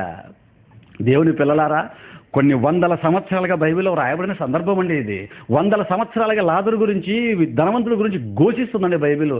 ఈ బైబిల్లో ఉన్న దేవుని మాటలు ఎవరికి అర్థమయ్యే చెప్పండి దేవుని వాళ్ళారా. నీటి బొట్టే ఇవన్నీ నిన్ను కన్న తండ్రి, నిన్ను పెంచిన తండ్రి, ఏ తండ్రి అయితే నేను నా యొక్క అరచేతుల్లో నేను చెక్కుకున్నాను అన్నాడో, ముదిమి వచ్చు వరకు నేను ఎత్తుకున్నవాడని నేనే అని ఏ కన్న తండ్రి అయితే నీ గురించి నోరు విప్పి బైబిల్లో చిలాక్షరాలుగా స్థిరంగా వ్రాయించాడో, ఏంటి ఆ కన్న తండ్రినా? ఆ కన్న తండ్రి ఏంటి? ఆ కన్న తండ్రి కొబ్బరి నీళ్ళు పెట్టాడు, జ్యూసులు, ఇన్ని రకాల జ్యూసులు, పళ్ళు, కాయలు, ఇన్ని రకాలుగా పెట్టిన ఆ కన్న తండ్రి ఏంటి మరి ఆయన కోసం బ్రతకకుండా ఒకే ఒక కారణం, ఆయన కోసం బ్రతకనందుకు మన జీవిత కాలంలో మన ఇష్ట ప్రకారంగా బ్రతికితే పాతాళానికి వెళ్ళిపోతే అరే నీటి బొట్టు కూడా ఇవ్వనంత కఠినుడా నీ కన్న తండ్రి? అవును, అవును. తేడా జరిగితే పొరపాటున భూమి మీద దేవుడి కోసం బ్రతక్కపోతే మరణించిన మరుక్షణమే కఠిన నియమ నిబంధనలు కలిగినటువంటి పాతాళంలో అగ్నిజ్వాలలో పడేస్తున్నారండి. నీటి పొట్టి ఇవ్వడం కాదు, కింద మంటలు. చూసారా దేవుని వాళ్ళారా? ఒక్కసారిగా నువ్వు పొరపాటున దేవుడు నమ్మకుండా చస్తే దేవుడు పని చేయకుండా ఇటువంటి నిర్ణయం తీసుకున్న దేవుడు మళ్ళీ నీ క్లాసులు పెడతాడా? ఏమండి, పెడతాడో పెట్టడో 27వ వచనం దయచేసి చదవండి. మొత్తం ఆన్సర్ ఇక్కడ చెప్పేశాడండి దేవుడు. ఆన్సర్ చెప్పేశాడు ఇక్కడ చూడండి. అప్పుడు అతడు తండ్రి అలాగైతే ఎలాగైనా నన్ను ఇక్కడ నుంచి తప్పించు అంటున్నాడు. అయితే అక్కడ ఏమంటాడు చూడండి దేవుని పిల్లల, బాగా చదవండి, బాగా అర్థం చేసుకోండి. 27వ వచనం, 27 అండి. అప్పుడు అతడు అంటే ధనవంతుడు తండ్రి ఎలాగైతే నేను నీటి బొట్టు చిటికన వేలు ఇలా వేలు కొనను ముంచి వేయమన్నా నీటి ఇవ్వనంటున్నావు, అక్కడ వారు ఇక్కడికి ఇక్కడ వారు అక్కడికి దాటడానికి వీలు లేదు అంటున్నావు, నీళ్ళు అడిగితే ఇవ్వనన్నావు కదా తండ్రి. పోనీ అలాగైతే నువ్వు నీటి చుక్క ఇవ్వకపోయినా నా పరిస్థితి ఇలాగే ఉన్నా, అలాగైతే నాకు 5 సహోదరులు ఉన్నారు భూమి మీద. వీళ్ళు ఎక్కడున్నారు? పాతంలో ఉన్నారా? భూమి మీద ఉన్నారు? వీళ్ళు భూమి మీద ఉన్నారండి. నాకు 5 సహోదరులు ఉన్నారు. వారును ఈ వేదనకరమైన స్థలంలోకి రాకుండా వారికి సాక్ష్యం ఇచ్చుటకై నా తండ్రి ఇంటికి వానిని పంపవలని నిన్ను వేడుకొనుచున్నాను నేను. దేవుని పిల్లలారా, ఇక్కడ మంచి సత్యాన్ని మీరు తెలుసుకోవాలి. పాతాళంలోకి వెళ్ళినటువంటి భక్తిహీనుడైన ధనవంతుడు పాతాళంలోకి వెళ్ళిపోయిన తర్వాత నాకు క్లాసులు చెప్పు తండ్రి, నాకు మారమనసు వచ్చేటట్టు చెయ్యి తండ్రి, నన్ను ఈ అగ్ని జ్వాలలోంచి పైకి లాగు తండ్రి, ధనవంతుడి దగ్గరికి అగ్ని జ్వాలలోంచి లాగి లాజరు దగ్గరికి అబ్రహాం దగ్గరికి చేర్చు తండ్రి, నెమ్మది పొందే చోటుకు పరదేశికి అంటున్నాడా? ఏమండి, నన్ను రక్షణలోకి తప్పించు తండ్రి, ఈ అగ్నిజ్వాల నుంచి తప్పించమని కానీ లాజరున్న చోటుకి తీసుకెళ్ళమని కానీ అడుగుతున్నాడండి. నాకు వాక్యం తరగతులు చెప్పించమని అడుగుతున్నాడా? అడగట్లేదు. ఎందుకు అడగట్లేదు? ఆలోచించారండి? ఎందుకు అడగట్లేదో తెలుసా దేవుని పిల్లలారా? ఎందుకు అడగట్లేదో తెలుసా ధనవంతుడు? ఒక్కసారి దేవుడి కోసం బ్రతకకుండా, భూమి మీద దేవుడి కోసం బ్రతకకుండా మరణించి పొరపాటున నువ్వు పాతాళ గుండానికి దిగజారిపోయావనుకో, ఇక నీకు అక్కడికి వెళ్ళిన తర్వాత క్లాసులు కానీ మారు మనసు కానీ ఇలాంటివి ఏమి నీకు ఉండవు. అది ఎప్పుడు నీకు అర్థమవుతుంది? ఇప్పుడు నీకు చెప్పినా అర్థమవుతుంది. మరి ఎప్పుడు అర్థమవుతుంది? అక్కడికి వెళ్ళిన తర్వాత అర్థమవుతుంది. అర్థమవుతే ఏం లాభం? ఆలోచించండి. ఏమి లాభం ఉందంటారా లేదంటారా? ఏ లాభం లేదు. కాబట్టే అక్కడికి వెళ్ళిన ధనవంతుడు నీటి బొట్టు అడిగాడు, నో అన్నారు. వెంటనే ఏం చెప్తున్నాడు? తన తండ్రి ఇంట్లో 5 సహోదరుల గురించి ఆలోచిస్తున్నాడే తప్ప నన్ను తప్పించడం మాత్రం అడగట్లేదు. చూసారా? అంటే దేవుని పిల్లలారా, ఒక వ్యక్తి భూమి మీద దేవుడి కోసం బ్రతకకుండా పాతాళ గుండానికి దిగజారిపోయాడంటే, అగ్నిజ్వాలలో పడ్డాడంటే, ఇక ఆ వ్యక్తి గురించి ఆలోచించే పరిస్థితి అంటే అక్కడ ఉండదు. ఎందుకు ఉండదో తెలుసా? అక్కడికి వెళ్ళిన తర్వాత అర్థమైపోతుంది. ఆయనకు రక్షణలోకి వచ్చే కార్యక్రమం లేదని, వాక్యం అంటూ ఉండదని, ఇక తరగతులు ఉండవన్న సంగతి అర్థమైపోయి ధనవంతుడికి ఆయన ఏమని అడుగుతున్నాడు తెలుసా అండి? అలాగైతే భూమి మీద నాకు 5 సోదరులు ఉన్నారు. నా తండ్రి ఇంటికి ఎవరిని పంపించమంటున్నాడండి? వాని లాజర్ను పంపంటున్నాడండి. పంపమనగానే ఓకే నాయన పంపించండి, నీళ్ళు అడిగాడు ఇవ్వలేదు, కనీసం ఏదైనా చేద్దామన్నాడా అబ్రహాం గారు? ఆయన ఏమంటున్నాడు చూడండి. అందుకు అబ్రహాము, నాయనా ధనవంతుడా, నువ్వేమో నీ తండ్రి ఇంటికి లాజర్ను పంపమంటున్నావు. అంటే భూమి మీద ఉన్న శరీరాలతో జీవించి ఉన్న వ్యక్తుల దగ్గరికి వాక్యము చెప్పడానికి ఎవరిని పంపమని ధనవంతుడు అడుగుతున్నాడు? ఏమండి? లాజర్ను పంపంటున్నాడు. లాజర్ ఎవరు? భూమి మీద మరణించి నెమ్మది పొందే స్థలానికి వెళ్ళిన వ్యక్తి నీతిమంతుడు.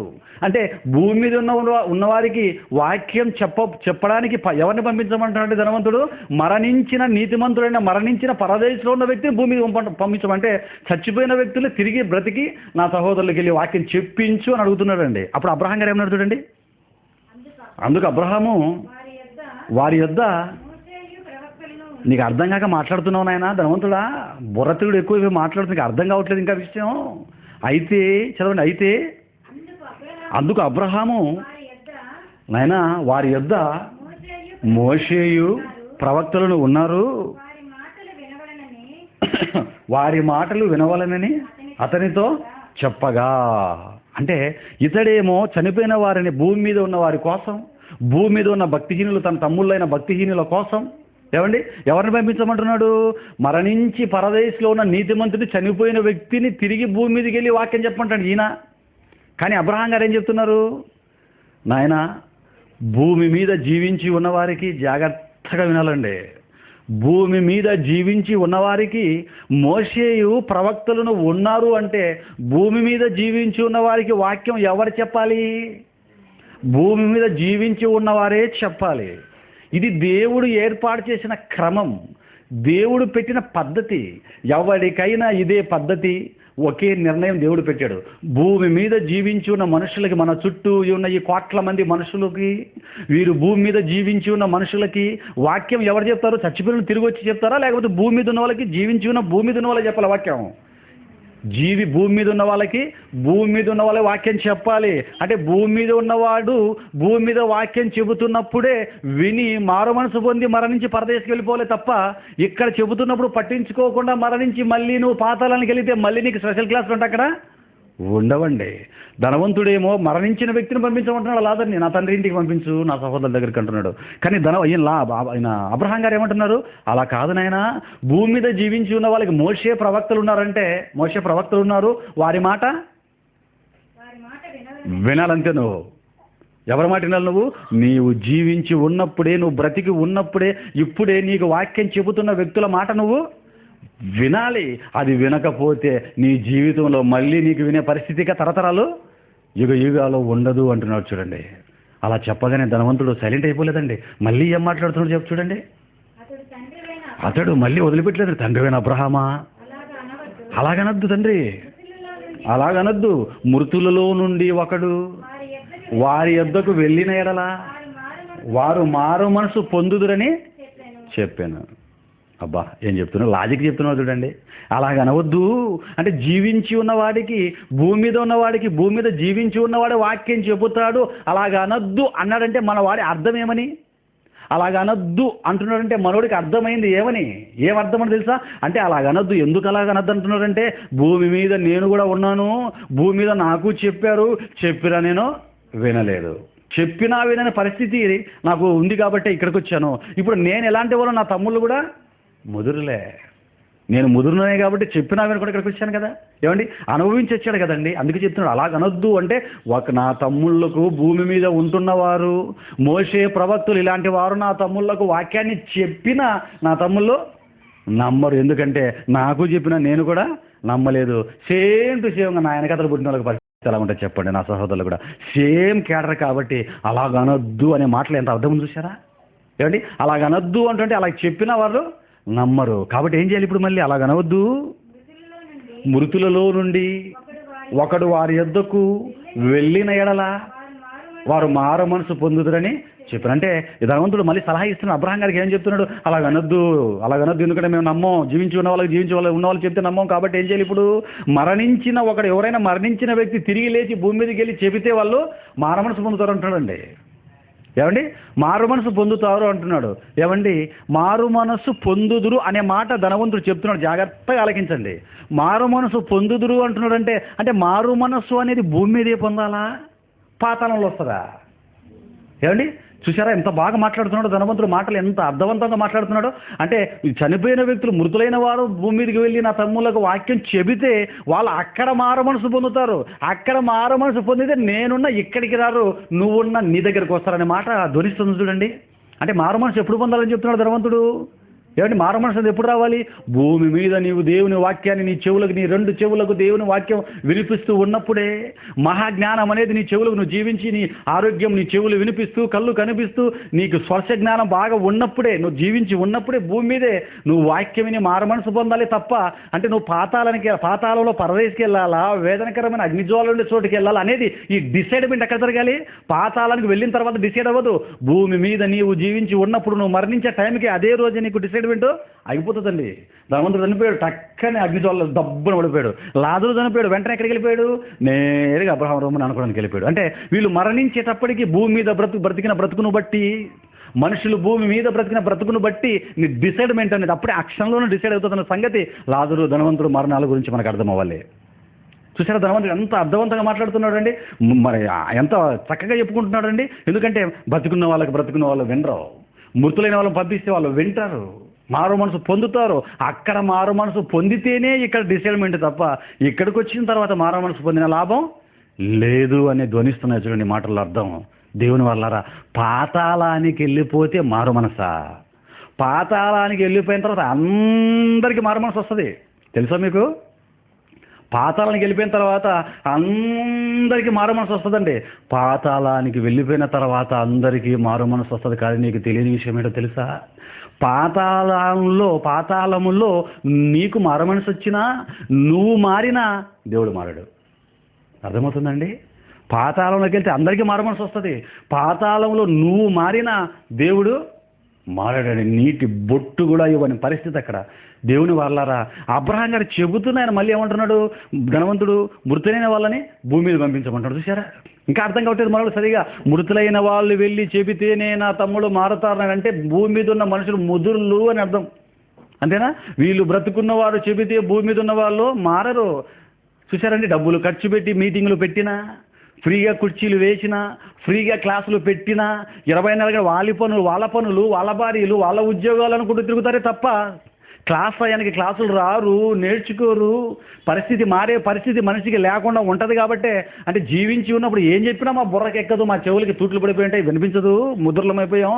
కాబట్టి మరణించిన వారు ఒక్కరు వెళ్ళారనుకో చూసి ఇక్కడ పరిస్థితులు చూసిన వ్యక్తులు చెప్పాడనుకో అప్పుడు నా తమ్ముళ్ళు మారు మనసు పొందుతారు అంటున్నాడండి ధనవంతుడు.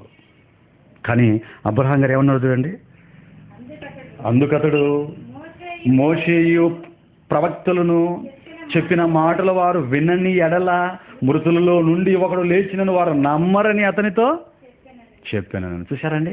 అక్కడ భూమి మీద వాక్యం చెబుతున్న వారి మాటలే వారు నమ్మకపోతే ఇక మరణించి ఒకడు తిరిగి లేచి భూమి మీదకి వెళ్ళినా నమ్ముతారా అండి? నమ్ముతారా? ఒకవేళ మరణించిన వారే భూమి మీదకి వచ్చారనుకోండి, ఏమండి, ఒక భర్త దేవుడి కోసం బ్రతికి మరణించి వెళ్ళిపోయాడండి, పరదేశికి వెళ్ళిపోయాడు, పాతాళంలో ఉన్న పరదేశికి. మళ్ళీ దేవుడు ఏదో పోయినా చెప్పుపోయి మీ ఇంట్లో ఉండే వాళ్ళకు ఆ అవకాశం లేదండి. ఒకవేళ మరణించిన వ్యక్తికి ఇంటి దగ్గరికి పంపాడంటే వాళ్ళ ఇంటి దగ్గరికి భర్త వచ్చాడండి, నిన్న చచ్చిపోయాడు, పరిస్థితి అర్థమైపోయింది, మరుసటి రోజు వచ్చాడు, లోన పిల్లలు భార్య కొడుకులు ఉన్నారనుకోండి, వచ్చి ఇలాగా డబ్బును కొట్టి సుశీల ఒకసారి తలుపుది అన్నాడు అనుకోండి, ఏమండి, సుశీల లేదా శాంతి ఒకసారి తలుపు తీసి శాంతి బయట నేను దేవదాసం ఉన్నాను మీ ఆయన్ని అన్నాడు అనుకోండి, లోపల ఉన్న సుశీల శాంతి తలుపు తీస్తుందండి? తలుపు తీరా? ఇలాగంటున్నారు, తలుపు తీయరా? తీయరు. ఎందుకు తీయరు? పరారు అక్కడ. ఇక్కడ భర్త వచ్చి శాంతి తలుపు తీసి శాంతి కుమారుని వచ్చాను అన్నాడు అనుకో వాళ్ళ భర్త వాళ్ళ ఆయన, అప్పుడు ఏం చేస్తా తెలుసా? ఓరే మీ నాయన దయ్యమే వచ్చారా నాయన, తలుపు కొడుతున్నాడు, చనిపోయాడు, ఇక్కడిక్కడ తిరుగుతున్నాడు బాబు అని వెనకాతల బాత్రూమ్ ఉంటే బాత్రూమ్ కిటికీలు ఉంటే కిటికీలు దూకి అట్లే పరిగెట్టి మంత్రగాళ్ళనో లేకపోతే పూజారులను తీసుకొని వస్తారు. ఎందుకు? మా ఆయన దయ్యమై తిరుగుతున్నాడని చెప్పి కనీసం మరుసటి రోజు మళ్ళీ ఆ ఇంట్లో పడుకోవడానికి వస్తారు వీళ్ళు. ఏమండి, ఒక్కరోజు తలుపు కొట్టి తీస్తే మళ్ళీ మరుసటి రోజు పడుకోవడానికి వస్తారా? అది దయ్యాలకం పని చెప్పి వదిలేసి వెళ్ళిపోతారు. వాళ్ళు ఉండరు, వేరే వాళ్ళు ఉండరు. మళ్ళీ ఈయన ఎక్కడికి వెళ్ళాలి?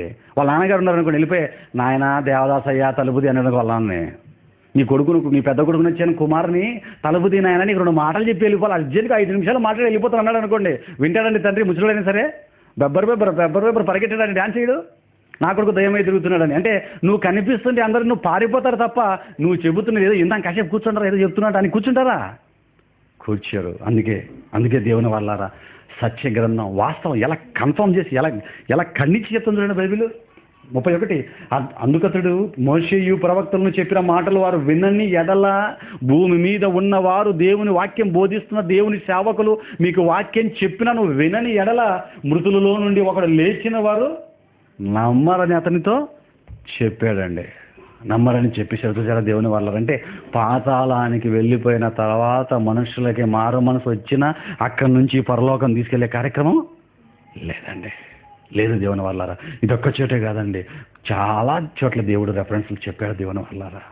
చూద్దామా మరి అవి కూడా చూద్దామండి. ఎందుకంటే ఒక రెఫరెన్స్ చెప్తే దీన్ని మళ్ళీ ఇలా చెప్పారా, అయితే దీన్ని మళ్ళీ 4 వంకరలు తిప్పేసి కాకరకాయ చెప్తే కీరకాయని మళ్ళీ ఎదురు మాటలు చెప్తారండి మనల్ని, తక్కువలు కాదు మనల్ని. కాబట్టి వాళ్ళ నోర్లు మోయించాలి, ఇలాంటి వారి నోర్లు మోయించాలంటే ఇంకా చాలా మాటలు దేవుడు చెప్పాడు. యోబు గ్రంథం 21వ అధ్యాయం 11వ వచనాన్ని తీయండి, వేదాన్ని.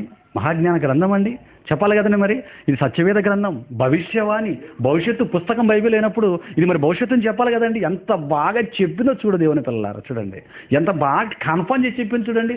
మరణించిన తర్వాత పాతాళంలోకి వెళ్ళిపోయిన తర్వాత పాతాళంలో వాతావరణాన్ని ఎంత బాగా రాయించాడు చూడండి దేవుడు. యోబు గ్రంథం 21వ అధ్యాయం 13వ వచనం, 11వ వచనం అండి. యోబు గ్రంథం 21వ అధ్యాయం 13వ వచనం చదవమ్మా. వారు శ్రేయస్సు కలిగి తమ దినములను గడుపుదురు, ఒక్క క్షణములోనే పాతాళమునకు దిగుదురు అన్నట్టు చూడండి. ఎవరి గురించి మాట్లాడుతున్నాడండి? వారు మనుషుల గురించి మాట్లాడుతూ కన్న తండ్రి ఏమన్నా మాట్లాడుతూ రాయిస్తున్నా తెలుసా అండి? వారు శ్రేయస్సు కలిగి తమ దినములను గడుపుతారు. ఎవరు వీరు? మనమే. భూమి మీదకి వచ్చిన ప్రతి ఒక్కరండి. భూమి మీదకి వచ్చిన మనిషి ఎలా బ్రతుకుతాడో అని బైబిల్ చెప్తుందండి. సత్యవేద గ్రంథం మనిషి భూమి మీదకి వచ్చిన తర్వాత ఎలా బ్రతుకుతాడట మనిషి? శ్రేయస్సు కలిగి.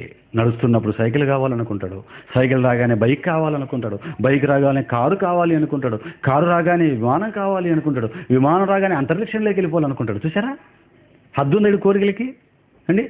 ఇల్లు లేనివాడు కొట్టం కావాలి అనుకుంటాడు, కొట్టం వచ్చినవాడు పాక కావాలి అనుకుంటాడు, పాక రాగానే పెంకుటిల్లు, ఆ తర్వాత మేడ, ఆ తర్వాత అపార్ట్మెంటు, ఆ తర్వాత కోట, ఆ తర్వాత నవాబు లాంటి కోట.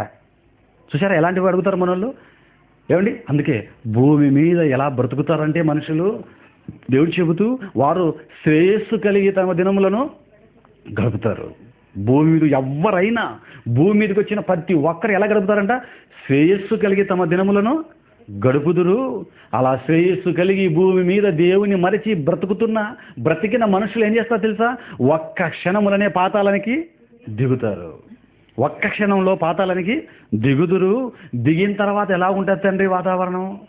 ఎవరు పాతాళానికి పోతావో చెబుతున్నావు కన్న తండ్రి, ఎంతసేపట్లో పాతాళానికి వెళ్ళిపోతున్నావో చెబుతున్నాడు కన్న తండ్రి.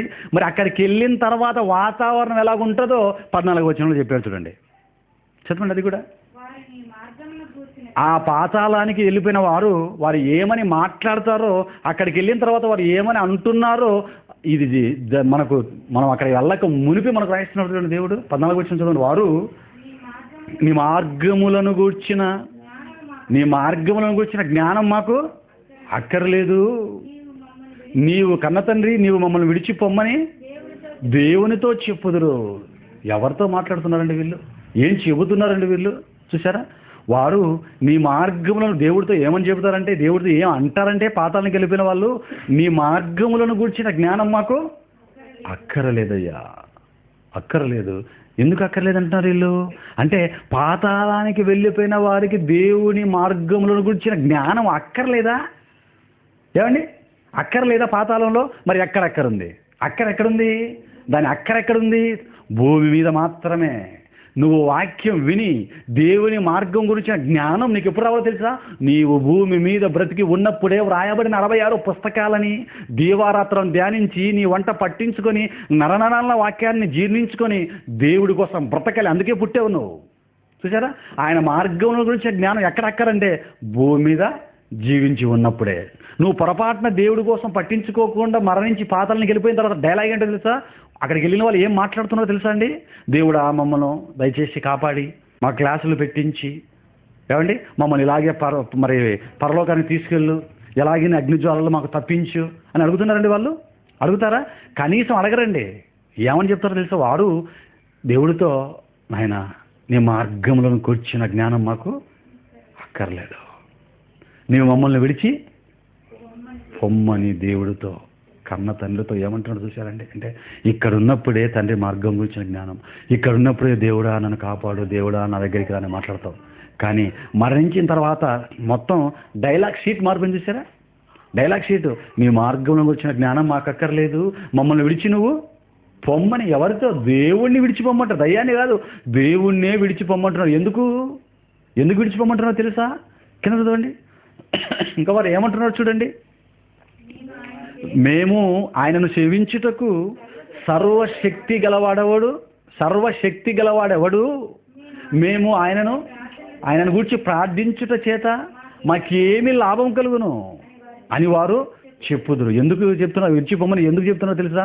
ఇక మేము దేవుడు అన్నా, తండ్రి అన్నా, దయామయుడు అన్నా, కరుణామయుడు అన్నా మారే పరిస్థితులుగా లేవు. మాకు వాక్యం చెప్పే పరిస్థితులిక లేవు. మాకు ఏ లాభము, ఎంత మొత్తుకున్నా ఇక్కడికి వచ్చి ఎంత ప్రార్థన చేసినా, ఎంత నీకోసం బ్రతుకుతాం ఒక్క అవకాశం ఇవ్వమని అడిగినా ఇచ్చే అవకాశమిక లేదు. ఏ లాభం లేదండి. అందుకేనండి వారు అలా చెబుతున్నారు. వారు ఏం చెప్తున్నారు చూడండి కన్నతండ్రితో, వారు మేము ఆయనను సేవించుటకు సర్వశక్తుడగు వాడు ఎవడు, మేము ఆయన గూర్చి ప్రార్థన చేయుట మాకేమి లాభము కలుగునని వారు చెప్పుదురు. ప్రార్థనలైనా ఏమంటే ఇవన్నీ ఎక్కడ చేయాలి? నువ్వు భూమి మీద మాత్రమే. భూమి మీద ప్రార్థించాలి, భూమి మీద తండ్రిని కౌగిలించుకోవాలి తప్ప నువ్వు మరణించి పాతాళానికి వెళ్ళిపోతే ఆయన గూర్చి ప్రార్థన చేయటం చేత మాకేమి లాభమో కలుగును. ఎందుకంటే ఎంత ప్రార్థన చేసినా అక్కడిక వినే పరిస్థితులు ఉండవండి. ఇంకా కింద ఏమంటున్నారు చూడండి, లాస్ట్ చివరన వారి క్షేమము. ఎందుకు తెలిసేది అంత అంటున్నారు? వారి క్షేమము వారి చేతుల్లో లేదటండి. వారి క్షేమం వారి చేతుల్లో లేదటండి. మరి వారి క్షేమం వారి చేతులు ఎప్పుడు నిందండి? భూమి మీద ఉన్నప్పుడు వచ్చేసారా? వారు క్షేమం, వారు శ్రేయస్సు కలిగి తమ దినములను, అంటే నీ క్షేమము నీ చేతిలో ఎప్పుడు ఉంటుంది? ఇప్పుడే, నీవు జీవించి ఉన్నప్పుడే, భూమి మీద నువ్వు ఉన్నప్పుడే, ఈ జీవిత కాలంలోనే నీ క్షేమము నీ చేతిలో ఉంటుంది. నువ్వు నరకానికి వెళ్ళిపోవాలన్నా, నువ్వు పరలోకానికి వెళ్ళిపోవాలన్నా, నీ మార్గం ఎటు మార్చుకోవాలన్నా, నీ క్షేమ స్థితి, నీ క్షేమం నీ చేతిలో ఎప్పుడు ఉంటుంది? భూమి మీద జీవించి ఉన్నప్పుడే. పొరపాటున మరణించావో, పొరపాటున నీ తుది శ్వాస విడిచావో దేవుడి పని చేయకుండా, అప్పుడే పరిస్థితి ఏంటో తెలుసా? వారి క్షేమము వారి చేతిలో లేదు. అంటే నీ క్షేమం నీ చేతిలో ఉండదండి. ఏముండదు, నువ్వేం చేయడానికి ఉండదండి. దేవుని వర్లారా, పాతాళానికి వెళ్ళిపోయిన తర్వాత పరిస్థితి ఎలా ఉందో చూసారా? డైలాగులు ఎలా ఉన్నాయి చూసారా? అక్కడికి వెళ్ళిపోయిన వారు ఏమంటున్నారో చూసారండి? ఇలాగంటున్నావు తప్ప మా క్లాసులు పెట్టు, మేము ప్రార్థన చేసుకుంటాం, మాకు మళ్ళీ మారుమనసు వస్తానని అడుగుతున్నారండి వీళ్ళు. వాళ్ళేమో అలాగంటుంటే ఏమీ తెలియకుండా 4 ముక్కలు బైబిల్ కూడా సరిగా రాకుండా ఇక్కడ మైక్ దగ్గరికి వచ్చి పాతాళంలో మళ్ళీ క్లాసులు ఉంటాయి, 7 ఏళ్ల గొర్రెపిల్ల ఇందులో మీ క్లాసులు ఉంటాయి, మీరు మళ్ళీ పరలోకం అని మాట్లాడతావా? ఏమండి, బైబిల్ చూసారు ఎంత స్పష్టంగా చెప్తుంది దేవుని పిల్లలారా? ఇంతేననుకున్నారా? కీర్తనల గ్రంథం తీయండి. కీర్తనల గ్రంథం 88వ అధ్యాయం. కీర్తనల గ్రంథం 88వ అధ్యాయం. ఏమండి, అంతకంటే ముందు 115వ అధ్యాయం 17వ వచనం తీయండి ఫస్ట్. కీర్తనల గ్రంథం 115వ అధ్యాయం 17వ వచనం చూడండి. అక్కడ ఏమంటున్నాడు? కీర్తనల గ్రంథం 115వ అధ్యాయం 17వ వచనం అండి. మృతులను మౌన స్థితిలోనికి దిగిపోవారును యెహోవాను స్తుతింపరు. అక్కడ ప్రార్థన లేదు. ఏమండి, అక్కడ మార్గం గురించిన జ్ఞానం అక్కర్లేదు. చివరిగా ఏమంటున్నాడు చూడండి, మృతులను మౌన స్థితిలోనికి దిగిపోవారును యెహోవాను స్తుతింపరు. నువ్వు పాతాళానికి దిగిపోయావో అంటే పాతాళానికి దిగిపోయిన మృతులు యెహోవాను స్తుతిస్తారండి? యెహోవాను స్తుతింపరు అంటే మౌన స్థితి, మౌనం అంతా. అక్కడికి వెళ్ళిపోగా నా పరిస్థితి ఏంటి? దబ్బుని అగ్నిజ్వాలలో పడగానే ఒక్కసారిగా నీకు అర్థమైపోతుంది, దేవుడి కోసం బ్రతకలేదు, నేను వచ్చేసాను, ఇక ప్రార్థన చేసినా ఏం చేసినా ఏమి లాభం లేదు. కాబట్టి ఆయనను అడిగి ధనవంతులాగా లేదు అనిపించుకోవడం కంటే, ఆయన్ని అడిగి చిదరించుకోవడం కంటే, అడిగి కూడా లేదు అనిపించుకొని పరువు పోగొట్టుకోవడం కంటే, ఎలాగూ గందరగోళంగా బ్రతికాం, మళ్ళీ ఇక్కడ ధనవంతుల్లాగా బుర్రతిడు క్వశ్చన్లు అడిగి చీ కొట్టించుకోవడం కంటే, మేము పాతాళంలో ఆ అగ్నిజ్వాలలో పక్కకు తిరిగి ఏదో మౌనంగా మొహాలు చూపించుకోలేక. ఏమండి, మౌన స్థితిలోకి ఎప్పుడు వెళ్ళిపోతావు? మౌన స్థితిలోకి మనం ఎప్పుడైనా వెళ్ళిపోతాం? చెయ్యకూడని పని చేసినప్పుడు. జైల్లో చూసారా? జైల్లో చూసారంటే ఖైదీలు కానీ తప్పు చేసిన లాడ్జీలో పట్టుబడుతున్న ఆడవాళ్ళు ఎలా ఉంటారు? ఏమ్మా నువ్వు ఇలా చేసావనగానే కొంగులు కప్పుకొని టీవీలో చూస్తుంటారండి. పరిగెట్టేటప్పుడు అడ్డం పెట్టుకుంటారు, ఇలాగా చేతులు అడ్డాలు పెట్టుకోవడాలు, ఖర్చీపులు అడ్డాలు పెట్టుకోవడాలు, కొంగులు ఇలాగ వేసుకోవడాలు, మైకు పెడుతుంటే ఇలా మొహం తిప్పుకోవడాలు, అలా తిప్పుకొని గోడ వైపు తిరిగి ఇలాగ ఉంటారండి. ఎందుకు ఎలాగున్నారు అంటే మౌనంగా మొహం తిప్పుకొని ఎవరుంటారు అలాగా? తప్పు చేసిన వాళ్ళు అండి. దేవుని పిల్లలారా, పాతాళానికి వెళ్ళేవారు కూడా ఎలాగుంటారట? మృతులను మౌన స్థితిలోనికి దిగిపోవారును యెహోవాను స్తుతింపరు అంటున్నాడు చూడండి. ఇక యెహోవాను స్తుతించే కార్యక్రమం లేక ఒక పక్కకు మొహం తిప్పుకొని సైలెంట్ అయిపోతారు. చూసారా దేవుని వాళ్ళారా? 88వ అధ్యాయం కీర్తనల గ్రంథం. ఇంకా చూడండి, అంతే కాదండి, కీర్తనల గ్రంథం 88వ అధ్యాయం 10వ వచనం, 11వ వచనం, 12వ వచనం చూడండి దేవుని వాళ్ళారా. ఎన్ని మాటలు దేవుడు మన కోసం రాయించాడో చూడండి. భవిష్యత్తును కంటికి కనిపించిన లోకంలో కంటికి కనిపించని సంగతుల్ని కంటికి కనిపించే అక్షర రూపంలోకి తీసుకుని వచ్చి నీ స్వభాషలో నీకు తెలిసిన భాషలో నీ చేతుల్లో పెట్టాడు. చదవాలి నువ్వు, దీన్ని తెలుసుకోవాలి నువ్వు ఇప్పుడు బ్రతుకున్నప్పుడే. 88వ అధ్యాయం కీర్తనలో 10వ వచనం 11, 12 చూడండి. మృతులకు నీవు అద్భుతములు చూపెదవా. ప్రవక్త మాట్లాడుతున్నాడండి, దావీదు గారు ప్రవక్త గారు మాట్లాడుతున్నాడండి. తండ్రితో మాట్లాడితే ఏమని మాట్లాడుతున్నాడు చూడండి. కోరహు గారు కుమారుల కీర్తన అండి ఇది. కోరహు కుమారుల కీర్తన 88వ అధ్యాయం. భక్తులు ఏం మాట్లాడుతున్నారు చూడండి. కన్న తండ్రితో మృతులకు నీవు అద్భుతములు చూపెదవా అని క్వశ్చన్ మార్క్ వేశాడంటే చూపుతాడనా చూపడనా? చూపడని. మృతులకు నీవు అద్భుతములు చూపెదవా, ప్రేతలు లేచి నిన్ను స్తుతించెదరా అంటే స్తుతింపరు అని. 115, 17 ఏమన్నాడు? మృతులను మౌన స్థితుల్లోకి దిగువారును యెహోవాను స్తుతింపరు. చూసారా, ఒక దగ్గర రాయబడిన మాటని మరో దగ్గర రాయబడిన మాట ఎంత సపోర్ట్ చేస్తుందో, బలపరుస్తుందో చూసారా. దేవుని వారలారా మాట్లాడుతున్నాడు దేవుని పిల్లలు. మృతులకు నీవు అద్భుతములు చూపేదవా అంటే చూపడు అని. నీకు అద్భుతములు కానీ ఏవైనా ఎక్కడ చూపిస్తాడు? ఎక్కడ చూపించాడు దేవుడు? భూమి మీద మాత్రమే. భూమి మీద ఉన్నప్పుడే దేవుడు నీకు అద్భుతాలను చూపించేశాడు. నువ్వు మరణించిన తర్వాత మృతులకు మళ్ళీ అద్భుతాలు చూపించే పరిస్థితి లేదు. మృతులకు నీవు అద్భుతములు చూపెదవా, ప్రేతలు లేచి నిన్ను స్తుతించే పరిస్థితిగా దిగిపోయావంటే ఇంకా అలాగే నిత్యాగ్ని కూడా నిరంతరం కాలిపోవాలే తప్ప మళ్ళీ లేచి నిన్ను దేవుని స్తుతించడాలు, వందనాలు చెప్పడాలు, ప్రార్థనలు చేయడాలిక లేవండి. చూడండి ఇంకా తర్వాత, సమాధిలో నీ కృపను ఎవరైనాను వివరింతురా అంటే పాతాళములో. సమాధి అంటే పాత నిబంధనలో ఈ పాతాళం గురించి మాట్లాడుతున్నాడండి. పాతాళములో నీ కృపను ఎవరైనాను వివరింతురా అంటే వాక్యం ఎవరైనా చెబుతారా? నీ కృప గురించి వివరించడం అంటే క్లాసులు, ప్రసంగాలు ఉంటాయా పాతాళంలో? ఉండవని బల్లగుర్తి చెప్తుంది కదండి బైబిల్. సమాధిలో నీ కృపను ఎవరైనా వివరింతురా అంటే వివరిస్తారనే వివరించారనే? వివరించరనండి. ఎంత బాగా చెప్తుంది చూడండి బైబిల్. పాతాళంలో క్లాసులు అనేవి ఉండవు. నాశన కూపంలో నీ విశ్వాస్యతను ఎవరైనా చెప్పుకొందురా. చూసారా, నాశన కూపం, పాతాళ గుండం, పాతాళం, అగ్నిజ్వాలలు, నిత్యాగ్ని గుండంలోకి వెళ్ళిపోయావంటే, నువ్వు పాతాళంలో అగ్నిజ్వాలలోకి పడిపోయావంటే, అక్కడికి పడిపోయిన తర్వాత నాశన కూపంలో నీ విశ్వాస్యతను ఎవరైనాను చెప్పుకుందురా. నీ విశ్వాసం గురించి ఒకరి విశ్వాసం గురించి ఒకరు, ఒకరి నమ్మకం గురించి ఒకరు, ఒకరి మాటల గురించి ఒకరు. ఎక్కడ చెప్పుకుంటాం? భూమి మీద మాత్రమే చెప్పుకోవాలి ఒకరికొకరం. కానీ పాతాళంలోకి వెళ్ళిపోయిన తర్వాత కనీసం 2 వ్యక్తులు కూడుకొని నేను ఇలా చేశాను అందుకే ఇక్కడికి వచ్చాను, నువ్వేం చేసావక్క, వదినా నేను తప్పు చేసిన ఇక్కడికి వచ్చాను, దొంగతనం చేసి ఇక్కడికి వచ్చాను, నువ్వేమో తప్పు చేసావు వదినా ఇక్కడికి వచ్చావు అని మాట్లాడుకునే పరిస్థితి కూడా లేదండి. అక్కడికి వెళ్ళావు అంటే నీకు 2 పనులు. అక్కడికి వెళ్ళావంటే నీకు ఇక 2 పనులు. ఏంటా 2 పనులు? ఏడ్చుట, పళ్ళు కొరుకుట. ఏడ్చుట, పళ్ళు కొరుకుట. ఏడవడం ఎందుకు? పళ్ళు కొరకడం ఎందుకు?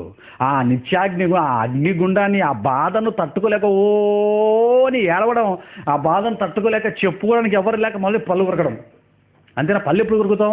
కాలికి పెద్ద గాయమే మత్తు ఇంజక్షన్ ఇవ్వకుండా ఆపరేషన్ చేస్తున్నారు ఇక్కడ అని ఉంటాం చూసారు మనం. ఎప్పుడండి పళ్ళు కొరుకుతాం? మనం తట్టుకోలేనంత నొప్పి కలిగినప్పుడు కదండి మనం పళ్ళు కొరికేది. అంటే నువ్వు పాతాళంలోకి వెళ్ళిపోగానే నీకు 2 పనులు. 2 నీకు పనులు. 2 అనగానే దేనికో తీసుకోకండి. నీకు 2 పనులు. ఏంటా 2 పనులు? ఏంటా 2 పనులు అండి? తినడం, లెట్రిన్కి వెళ్ళిపోవడమా? ఇక్కడైతే తినడం, లెట్రిన్కి వెళ్ళిపోవడం, మళ్ళీ ఇంటికి వచ్చేయడం, మళ్ళీ తినడం, మళ్ళీ లోపలికి వెళ్ళిపోవడం బాత్రూంలోకి. అక్కడికి వెళ్ళిన తర్వాత 2 పనులు అంటే 2 పనులు ఏంటో తెలుసు? అవి ఏడ్చుట, పళ్ళు కొరుకుట. అక్కడికి వెళ్ళే వాళ్ళు ఏమండి ఈరోజు మీకు ఏంటండి పని అంటే, ఈరోజు అండి మరి ఏడ్చుట పళ్ళు కొరుకుట అండి. రేపు ఏడ్చుట పళ్ళు కొరుకుట అండి. వచ్చే వారం ఏడ్చుట పళ్ళు కొరుకుట అండి. వచ్చే సంవత్సరం ఏడ్చుట పళ్ళు కొరుకుట అండి. అంటే మొత్తం మీ డైరీ ఏంటి చెప్పంటే, మా డైరీ నిత్యం ఏడవడం, పళ్ళు కొరకడం. మా డైరీ మొత్తం 2 పదాలు ఉంటాయి. ఏంటో తెలుసు అవి? ఏడవడం, పళ్ళు కొరకడం. ఏడవడం, పళ్ళు కొరకడం. ఇంకేం లేవా? దేవదాస్ అని పేరు పెట్టుకున్నావు, మందు దాసుడు అయిపోయావు, మేరమ్మని పేరు పెట్టుకున్నావు, మేరీ మాతకెళ్ళి గుండు కొట్టించుకున్నావు. ఏమండి ఇలాంటి పేర్లు, మార్తమ్మ అని పేరు పెట్టుకున్నావు. దేవుడి కోసం బ్రతకలేదు. మన వాళ్ళ టైటిల్స్ ఏంటో తెలుసా అండి? మన వాళ్ళ పేర్లకు ఒక టైటిల్స్ ఉన్నాయండి. సాల్మోను అస్సలు చర్చికి రాడు. సబ్ టైటిల్ సీతయ్య, ఎవడి మాట వినడు. విన్నారా సబ్ టైటిల్ మీరు? సినిమాలకు సబ్ టైటిల్ పెడుతున్నారండి. సీతయ్య ఎవరి మాట వినడు అని వచ్చింది ఒక టైటిల్. మన వాళ్ళకి ఏం టైటిల్ వస్తుంది తెలుసా? సాల్మోను అస్సలు చర్చికి రాడు. ఎస్తేరు పొరపాటు కూడా బైబిల్ చదవదు. చూసారా? మరియమ్మ క్రిస్మస్ పండగ కూడా చర్చికి రాదు. దావీదు బైబిల్లో ఎన్ని పుస్తకాలు ఉన్నాయో తెలీదు. దానియేలు ఏ పుస్తకం పక్కన ఏ పుస్తకం ఉందో తెలియదు. మార్కు పొరపాటున కూడా దేవుడు నమ్మడు. చూశారండి, మన పేర్లకు సబ్ టైటిల్స్ చూశారు మన వాళ్ళకి. ఇవన్నీ మన వాళ్ళకి అందరికీ తెలుసు. యేసు అని పేరు, మళ్ళీ యేసు దేవుని పని అస్సలు చేయడు. చూసారా టైటిల్స్ ఎలా ఉన్నాయో? మన వాళ్ళకు పేర్లు పెట్టి సబ్ టైటిల్ బ్రాకెట్లో ఆ పేర్లు పెట్టాలండి. ఇవేనా మన వాళ్ళందరూ చేసేది? ఇదేనా? ఇంకా రేపు ఇది డిసెంబర్ నెల కదండి, ఇంకా రేపు 25 చూడండి మొత్తం వస్తారు. దేనికి ఫ్యాషన్ పీరియడ్లు ఉంటాయి కదండి టీవీలో. ఆ టైంలో వచ్చి నీ సక్కు ఎక్కడ కొనుక్కున్నావు, నా రంగు చూసావు తప్ప వాక్యం ఏముండదు. దేవుని వాళ్ళారా ఇలాంటి వాళ్ళకు మరణించగానే మీరు ఇలాంటి వాళ్ళందరూ తెలుసుకోవాల్సింది ఏంటంటే, ఇక్కడ నువ్వు ప్రతిరోజు నీ డైరీ చెప్పమంటే ఈరోజు తిరుపతికి వెళ్తావు, రేపు హైదరాబాదు, మళ్ళీ ఇంటికి వచ్చేస్తాను బిర్యానీ తింటాను అని చెప్పుకుంటావు. రోజుకు ఒక డైరీ మారుతుంటుంది నీకు, రోజుకు ఒక కార్యక్రమం మారిపోతుంటుంది నీకు. కానీ నువ్వు పాతాళానికి వెళ్ళావు అంటే నీ డైరీ మొత్తం 2 పనులు ఏంటివి? ఏడ్చుట పళ్ళు కొరుకుట అండి. ఆ 2 పనులే నీకు ఉంటాయి. చదవండి బైబిల్గా. కీర్తనల గ్రంథం 88వ అధ్యాయం 11వ వచనం. సమాధిలో నీ కృపను ఎవరైనా వివరింతురా, నాశన కూపంలో నీ విశ్వాసతను ఎవరైనా చెప్పుకొందురా, ఆ అంధకారములో నీ అద్భుతములు తెలియదగునా. చూసారా, అంధకారములో నీ అద్భుతములు తెలియదగునా, పాతాళములో నీ నీతి తెలియదగున. అద్భుతాలు కానీ, నీతి కానీ, స్తుతి కానీ, కృప కానీ, విశ్వాసత కానీ పాతాళములో నువ్వు ఒక్కసారి దిగజారావంటే మళ్ళీ నీకు క్లాసులు కానీ వీటిని గురించిన సబ్జెక్టు చెప్పే తరగతులు కానీ నీకు ఇక ఉండవు అని బైబిల్ కన్ఫర్మ్ చేస్తే, నువ్వేమో మాకు ఇదే బైబిల్ పట్టుకున్నారంటే మళ్ళీ వాళ్ళు పట్టుకొని పాతాళంలోకి వెళ్ళిపోయిన తర్వాత వేడేళ్ళ గొర్రెపిల్లి విందులో మళ్ళీ క్లాసెస్ ఉంటాయని చెబుతావా? ఎన్ని గుండెలు నీకు! నీ ధైర్యానికి మెచ్చుకోవాలి బాబు. కొబ్బరికాయ కొట్టాలి మేము అందరం కలిపి నీకు. ఎందుకంటే బైబిల్ ఒకటి చెప్తే నువ్వు చూసుకోకుండా, బైబిల్ సరిగా చదవకుండా, నీకు తెలియకపోయినా తెలిసినట్లు మాట్లాడేస్తున్నావు టీవీలోకి, సువార్తలోకి, ఆరాధన రక్షణలోకి ఎక్కి. అంటే నీ ధైర్యాన్ని ఏమనాలి? అంటే వాక్యం తెలియకపోయినా తెలిసినట్లు మాట్లాడుతున్నారంటే అందరికంటే డెడ్ లైన్ దాటిన వ్యక్తి వాక్యం పట్టుకున్న వ్యక్తినండి. అందుకే దేవుడు ఏమన్నా తెలుసా? బోధకులారా, బోధకమైన మనకు మరీ కఠినమైన తీర్పు. అందుకే మీరు అనేకులు బోధకులు కాకుండా నేర్చుకొని చెప్పు. రాకపోయినా ఎక్స్ట్రాలు వేలు పెడితే దేవుని చేతిలో బుక్ అయిపోతాం. అంతేనా? ఇంకా చూడండి కీర్తనల గ్రంథం ఏమండి 6వ అధ్యాయం, కీర్తనల గ్రంథం 6వ అధ్యాయం 5వ వచనం చూడండి దేవుని పిల్లలారా. కీర్తనల గ్రంథం 6వ అధ్యాయం 5వ వచనం. మరణమైన వారికి నిన్ను గూర్చిన జ్ఞాపకం లేదు. పాతాళంలో ఎవరు నీకు కృతజ్ఞతాస్తుతులు చెల్లించెదరు? క్వశ్చన్ మార్కులు చూసారా? మరణమైన వారికి నిన్ను గురించిన జ్ఞాపకం, దేవుడి గురించిన జ్ఞాపకం లేదు. పాతాళంలో ఎవరు నీకు కృతజ్ఞతాస్తుతులు చెల్లించెదరు అంటే చెల్లించరు అనేనా అర్థం? చెల్లించరని చెప్తున్నాడండి. యెషయా గ్రంథం ఒకటే కదా, ఎన్ని మాటలండి దేవుడు. మహావేదం బైబిల్ వండర్ఫుల్ అండి. బైబిల్ నెంబర్ 1 అండి. బైబిల్ యెషయా గ్రంథం 38వ అధ్యాయం 18వ వచనం చూడండి దేవుని పిల్లలారా. యెషయా గ్రంథం 38వ అధ్యాయం 18వ వచనం చూడండి. యెషయా గ్రంథం 38వ అధ్యాయం 18వ వచనం అండి. పాతాళమున నీకు స్తుతి కలుగదు, మృతి నీకు కృతజ్ఞతాస్తుతులు చెల్లి. అదే మాట చూసారా బైబిల్లో? ఎక్కడ ఏ ప్రవక్త, ఎక్కడ ఏది దేవుని సేవకుడు రాసినా, దేవుని బిడ్డలు ప్రవక్తలు ఎక్కడ రాసినా ఏమైనా ఆపోజిట్ రాశారా?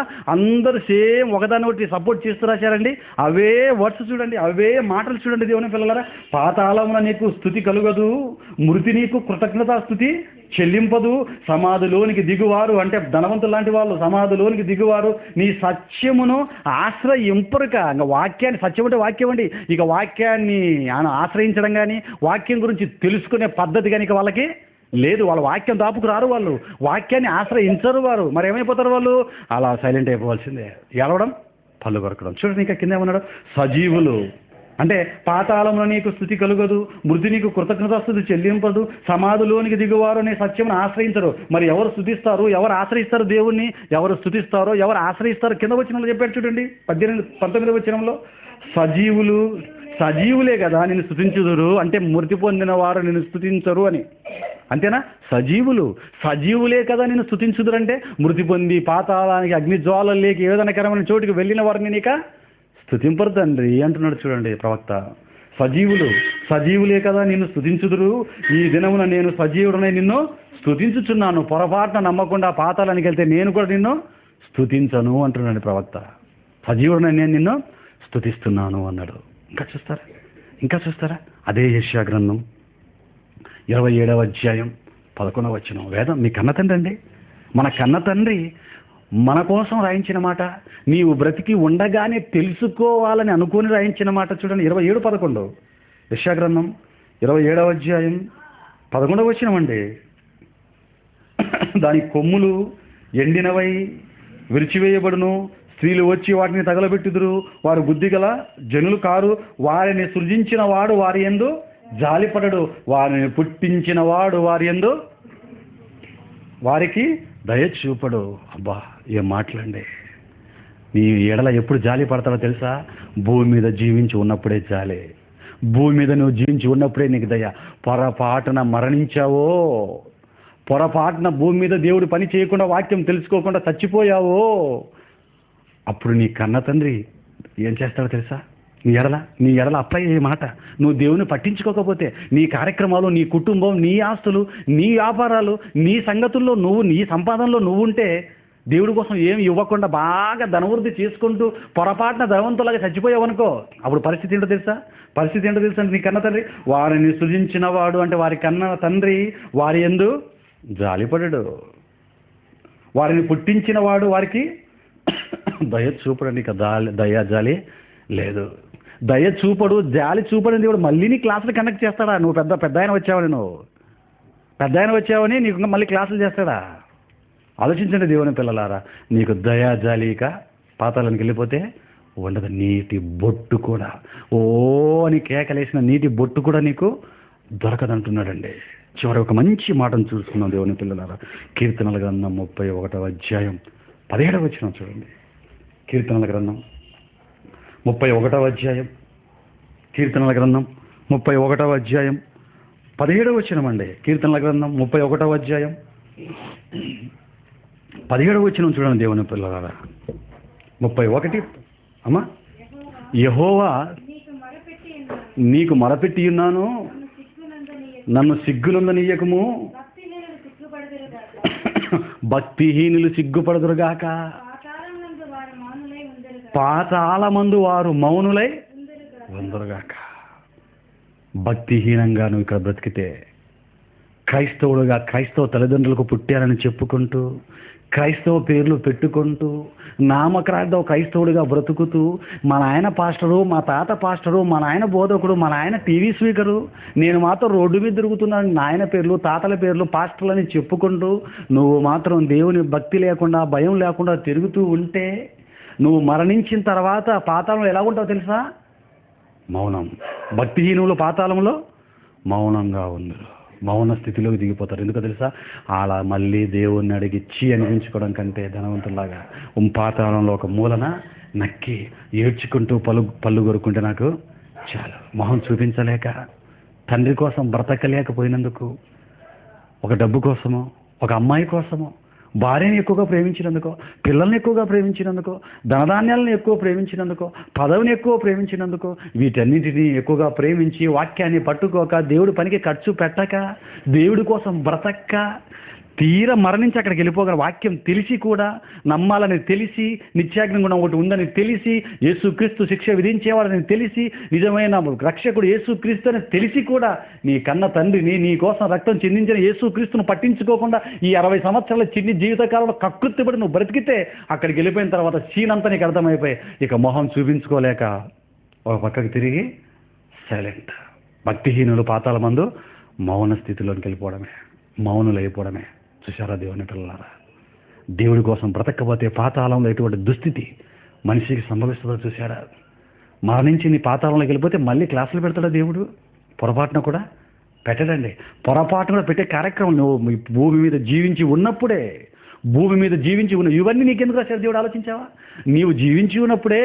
ఏమండి, పాతాళంలోకి వెళ్ళిపోయిన తర్వాత ఏమైతే మాకెందుకులే అని ఒకవేళ మనం అనుకుంటే, ఏమైతే వీళ్ళకెందుకులే అని దేవుడు ఒకవేళ అనుకుంటే, ఇవన్నీ 100 సంవత్సరాలుగా, శిలాక్షరాలుగా, చెరగని అక్షరాలుగా నిత్యము ఉండేటట్టు ఈ మహాజ్ఞానాన్ని, ఈ మాటలు ఎందుకు రాయించి పెట్టాడు తెలుసా? నీవు జీవించి ఉండగానే భూమి మీద నీ ఒంట్లో శక్తి, నీ నీ నీ ఒంట్లో ఊపిరి ఉండగానే, నీవు జీవించి ఉండగానే ఇవన్నీ కూడా నువ్వు తెలుసుకోవాలి. ఎందుకంటే నువ్వు వెళ్ళే నెక్స్ట్ స్టాప్ నీ పాతాళం. నువ్వు నెక్స్ట్ మరణించిన మరుక్షణం వెళ్ళవలసింది పాతాళం. దిగిపోతావు ఒక క్షణంలో. నెక్స్ట్ నీ పరిస్థితి ఎలాగుంటుంది ఇక్కడ తెలుసుకొని జాగ్రత్త, ఒళ్ళు దగ్గర పెట్టుకుని బ్రతకాలని చెప్పే దేవుడు ఇదంతా రాయించాడు. దేవుని పిల్లలారా, ముందు పరిస్థితి, నీ భవిష్యత్తు ఎలాగుంటుందో ముందే చెప్తున్నాడండి, ముందే చెప్తున్నాడు. అందుకే ఈ భూమి మీద ఉన్నప్పుడే ఆలోచించాలి. ఈ జ్ఞానం అంతా కూడా ఎవడో ఇంగ్లీష్ వాడు చెప్పిన ఎంగిలి మాటలు విని చెప్పట్లేదండి మీకు నేను. ఎవడో ఇంగ్లీష్ వాడు చెప్పిన ఎంగిలి మాటలు కాదు, ఎవరో ఇంగ్లీష్ వాళ్ళు రాసిన ఎంగిలి పుస్తకాన్ని ఎంగిలి మాటలు చదువుకొని దానంతా పేపర్ మీద రాసి బట్టి కొట్టుకొని మీకు చెప్తున్న మాటలు కాదండి. కష్టం, 66 పుస్తకాల మీద కష్టం. దీవారాత్రులు కన్న తండ్రి చెప్పిన మాట బైబిల్ను ధ్యానించమని, మన కన్న తండ్రిని దేవుడు చెప్పిన మాట ప్రకారం తలొగ్గి రాత్రి మొగళ్ళు బైబిల్ చదివి సంవత్సరాలు ఆయుష్ను అలబోసి కష్టపడి బైబిల్ ఆన్సర్ టు ద బైబిలే సమాధానంగా ఆలోచించి ఇచ్చిన మాటలే తప్ప, ఇలా పరిశోధించి ఇచ్చిన మహాజ్ఞానమే తప్ప, ఎవడో ఇంగ్లీష్ వాడు చెప్పిన వాడో మరొకడెవడో తలకమాసిన ఇంగ్లీష్ వాడో అమెరికా వాడు చెప్పిన ఈ ఎంగిలి మాటలు కాదు దేవుని పిల్లల. ఇవి మన కన్నతండ్రి మన కోసం రాయించిన మాట. కష్టపడి ఏ కన్నతండ్రి అయితే దీవారాత్రం బైబిల్ ధ్యానించమన్నాడో, ఏ కన్నతండ్రి అయితే బైబిల్ను పరిశోధించమన్నాడో, ఆయన చెప్పిన మార్గంలో ఆయన ఇచ్చిన పుస్తకాన్ని కష్టపడి బాగా చదువుకొని బైబిల్ చదువుకొని సారం దేవుని పిల్లలారు ఇదంతా కూడా. కాబట్టి అండి ఇంత సారం కష్టపడి చెబుతున్న మాటలు నువ్వు పట్టించుకోదు, నీకు దిగానం లేదు ఇక. అందుకేనండి పాతాళంలోకి వెళ్ళిపోయిన తర్వాత క్లాసులు లేవు ఇక. మరి క్లాసులు ఎక్కడా? భూమి మీద నీవు జీవించి ఉన్నప్పుడే క్లాసులు. నువ్వు క్లాసులకు వస్తావు రమ్మంటే మహాసభలు. మనిషి జన్మ ఎందుకు, చనిపోతే బ్రతుకుందా, ఆత్మకు చావు, ఇలాంటి లక్షల రూపాయల ఖర్చు పెట్టి ప్రపంచం మీ మధ్యకు వచ్చి వాక్యాన్ని సభలు పెట్టి ఉదయం క్లాసులు పెడుతుంటే సభకు వచ్చినాడు క్లాసుకు రాడు, క్లాసుకు వచ్చినాడు సభకు రారు. తరగతులు వస్తారా? ఏమండి పాతాళంలో తరగతులు లేవు అని ఈ సీడీ విన్న తర్వాత మీకు అర్థమైందండి. మాటలు విన్న తర్వాత అయినా ఇప్పటికైనా క్లాసులు కదులుతారా? వస్తారా? రావు. ఆదివారం 1 గంట వెళ్తావు, పిల్లలతో బయట కూర్చొని ఆడుకొని ఇంటికి వెళ్ళిపోతావు. ఆదివారం క్రైస్తవుడుగా, నామకార్థం క్రైస్తవుడుగా, క్రిస్మస్ క్రైస్తవుడుగా నువ్వు ఉంటే నీకు పొట్ట పొడిచిన బైబిల్ అనేది ఎప్పటికీ రాదు. నువ్వు చర్చిలోకి వచ్చినప్పుడు వాక్యం ఎంత తెలుసో, నువ్వు తల నడిచినప్పుడు 50, 60, 70 సంవత్సరాలు వచ్చిన అంతే తెలుసు తప్ప నీకు తెలిసేది ఉండదు వాక్యం. ఇలా నీకు వాక్యం తెలియాలి, మరణించిన తర్వాత నీకు సంభవించే పరిస్థితి నీకు బ్రతుకుండగానే అర్థం కావాలని నీ కన్న తండ్రి మనసును అర్థం చేసుకొని నువ్వు క్లాసులు బ్రతికి ఉండగానే మహాజ్ఞానం తెలుసుకోవాలి అనుకుంటే రా. నువ్వు ఎక్కడికి రా. హోలీ బైబిల్ ఓపెన్ యూనివర్సిటీ మీ ముందు ఉంది. మీ మధ్యకు సభలకు వచ్చినప్పుడు, మీ మధ్య క్లాసులు పెట్టినప్పుడు మీ పిల్లల్ని పంపించండి. మీరు మాత్రం ఇంటి దగ్గర టీవీ చూడండి అని చెప్పట్లేదు నేను. మీ పిల్లల్ని పంపించండి, మీరు రండి, మీ వారిని కూడా తీసుకొని వచ్చి కూర్చొని చేతులు కట్టుకొని మహాజ్ఞానాన్ని వినాలి. దేవుని పిల్లలారా వినాలి. అలా వింటేనే నీ కన్న తండ్రి ముందు నీకు మౌనంగా తల దించుకునే పరిస్థితి రాదు దేవుని పిల్లలారా. కాబట్టి మరణించిన తర్వాత పాతాళంలో మళ్ళీ క్లాసులు ఉంటాయా? ఉండవు. ఇవన్నీ జీవించి ఉన్నప్పుడే. అందుకేనండి ఇలా క్లాసుల్లో పెట్టి, ఇలా క్లాసుల రూపంలో క్లాసులు కండక్ట్ చేసి తరగతులు పెట్టి దేవుని మాటల్ని పాఠాల రూపంలో చెప్పే ఈ ప్రాసెస్, ఈ పద్ధతి ప్రపంచంలో ఎక్కడైనా ఉందా అని అడుగుతున్నాను నేను. బైబిల్ని లోక జ్ఞానాన్ని, జానడు పొట్ట కోసం చదువుకుంటున్న లోక జ్ఞానాన్ని తరగతులుగా పెట్టుకొని, పీరియడ్లుగా విభజించుకొని, రోజుకు 5 పీరియడ్లు 6 పీరియడ్లు సబ్జెక్ట్ని విభజించుకొని చదువుతున్న నీవు ఏ రోజైనా మట్టి జ్ఞానాన్ని పీరియడ్స్గా పెట్టుకున్నావు, మట్టి జ్ఞానాన్ని తరగతులుగా విభజించుకున్నావు. దేవుని మహాజ్ఞానానికి తరగతులు అవసరం లేదా? ఆదివారం మాత్రం గంట విని ఇంటికి వెళ్ళిపోతావా? ఇలా తరగతిని, దేవుని వాక్యాన్ని తరగతులుగా కండక్ట్ చేసి తరగతుల్లో పాఠాలుగా బోధించే పరిస్థితి ఎక్కడైనా ఉందా? ఎక్కర్లేదండి. ఏ సంఘంలో లేదు దేవుని పిల్లలారా, లేదు. అది మీకు ఇక్కడే దొరుకుతుంది. క్లాసెస్కి రండి. మీ డబ్బులు మాకొద్దు, మీ మాటలు అవన్నీ మాకు వద్దండి. పొగడ్తలు ఆశించం దేవుని పిల్లలారా. ఒకటే, మీ దగ్గర డబ్బులు ఉంటే దేవుడి పని చేయమని చెబుతాం. డబ్బులు లేవు పేదవాళ్ళం అంటే వచ్చి దేవుడి పని మీ శరీరాలు కష్టించమని, బైబిల్ నేర్చుకొని దేవుడు పని చేయమని చెబుతాం దేవుని పిల్లలారా. కాబట్టి పాతాళానికి వెళ్ళిన తర్వాత నీ పరిస్థితి బాగుండాలి అంటే, ఒక దరిద్రుడైన లాజరులాగా అబ్రహాం రొమ్మన నీవు కూడా నెమ్మది పొందాలి అంటే, భూమి మీద బ్రతికుండగానే తరగతులకు వచ్చి వాక్యాన్ని నేర్చుకొని బ్రతకాలి. లేదా నీ రావా, నేర్చుకోవా, తల దించవా వాక్యానికి, పోతావు నువ్వు. కళ్ళు మూసుకొని ప్రార్థన చేసుకున్నావు దేవుని పిల్లలారా. మహోపకారమైన కన్న తండ్రి, మహాజ్ఞానాన్ని నీ పిల్లలకు చెప్పాను తండ్రి. నీ వాక్యాన్ని తరగతుల్లో నీ పిల్లలను కూర్చుండబెట్టి పాఠాల రూపంలో నీ మాటల్ని విభజించి నేర్పించే పరిస్థితి మొదటి శతాబ్దంలో ఉండింది తండ్రి. పౌలు గారు ప్రతిదినము తురన్నుని ఒక పాఠశాలలు తీసుకొని లేఖనాల పరిశోధన 2 సంవత్సరాలు ఎడతెరిపి లేకుండా జరిపెడతండి. పెరయ పట్టణంలో పౌలు శీలలు ప్రతిదినము లేఖనాలను పరిశీలించే స్థాయికి పెరయ పట్టణస్థులను ఎదిగించారు తండ్రి. దివరాత్రం బైబిల్ను ధ్యానించారు తండ్రి దావీదు భక్తుడు. తండ్రి, తరగతుల్లో పాఠాలు చెప్పే పరిస్థితి ఈరోజు మరుగున పడి ఆదివారపు క్రైస్తవులుగా నీ పిల్లలు ఉండిపోయారే తప్ప తండ్రిగా నీ గురించి, నీ వాక్యాల గురించి తరగతులుగా పాఠాలుగా విభజించుకొని నేర్చుకునే పరిస్థితులు కొరబడింది తండ్రి. అటువంటి క్లాసులను మా ద్వారా మీరు ప్రవేశపెట్టి మహాజ్ఞానాన్ని నీ పిల్లలకు పంచడానికి ఇచ్చిన అవకాశానికి వందనాలు చెల్లించుకొని, ఈ మాటలైనా నీ పిల్లలు బ్రతికి ఉండగానే, ఏ మాటలైతే బ్రతికి ఉండగానే తెలుసుకోవాలని నీవు అనుకున్నావో, ఏ మాటలైతే బ్రతికి ఉండగానే ఆ మాటల ప్రకారం బ్రతకాలని మీరు తలంచారు, వాక్యంలో రాయించారో ఆ మాటలకు నీ పిల్లలు తలొగ్గి మహాజ్ఞానానికి దాసులవుటకు సహాయం చేయమని యేసుక్రీస్తు వారి పేర ఈ ప్రార్థన సమర్పిస్తున్నాం తండ్రి. ఆమేన్.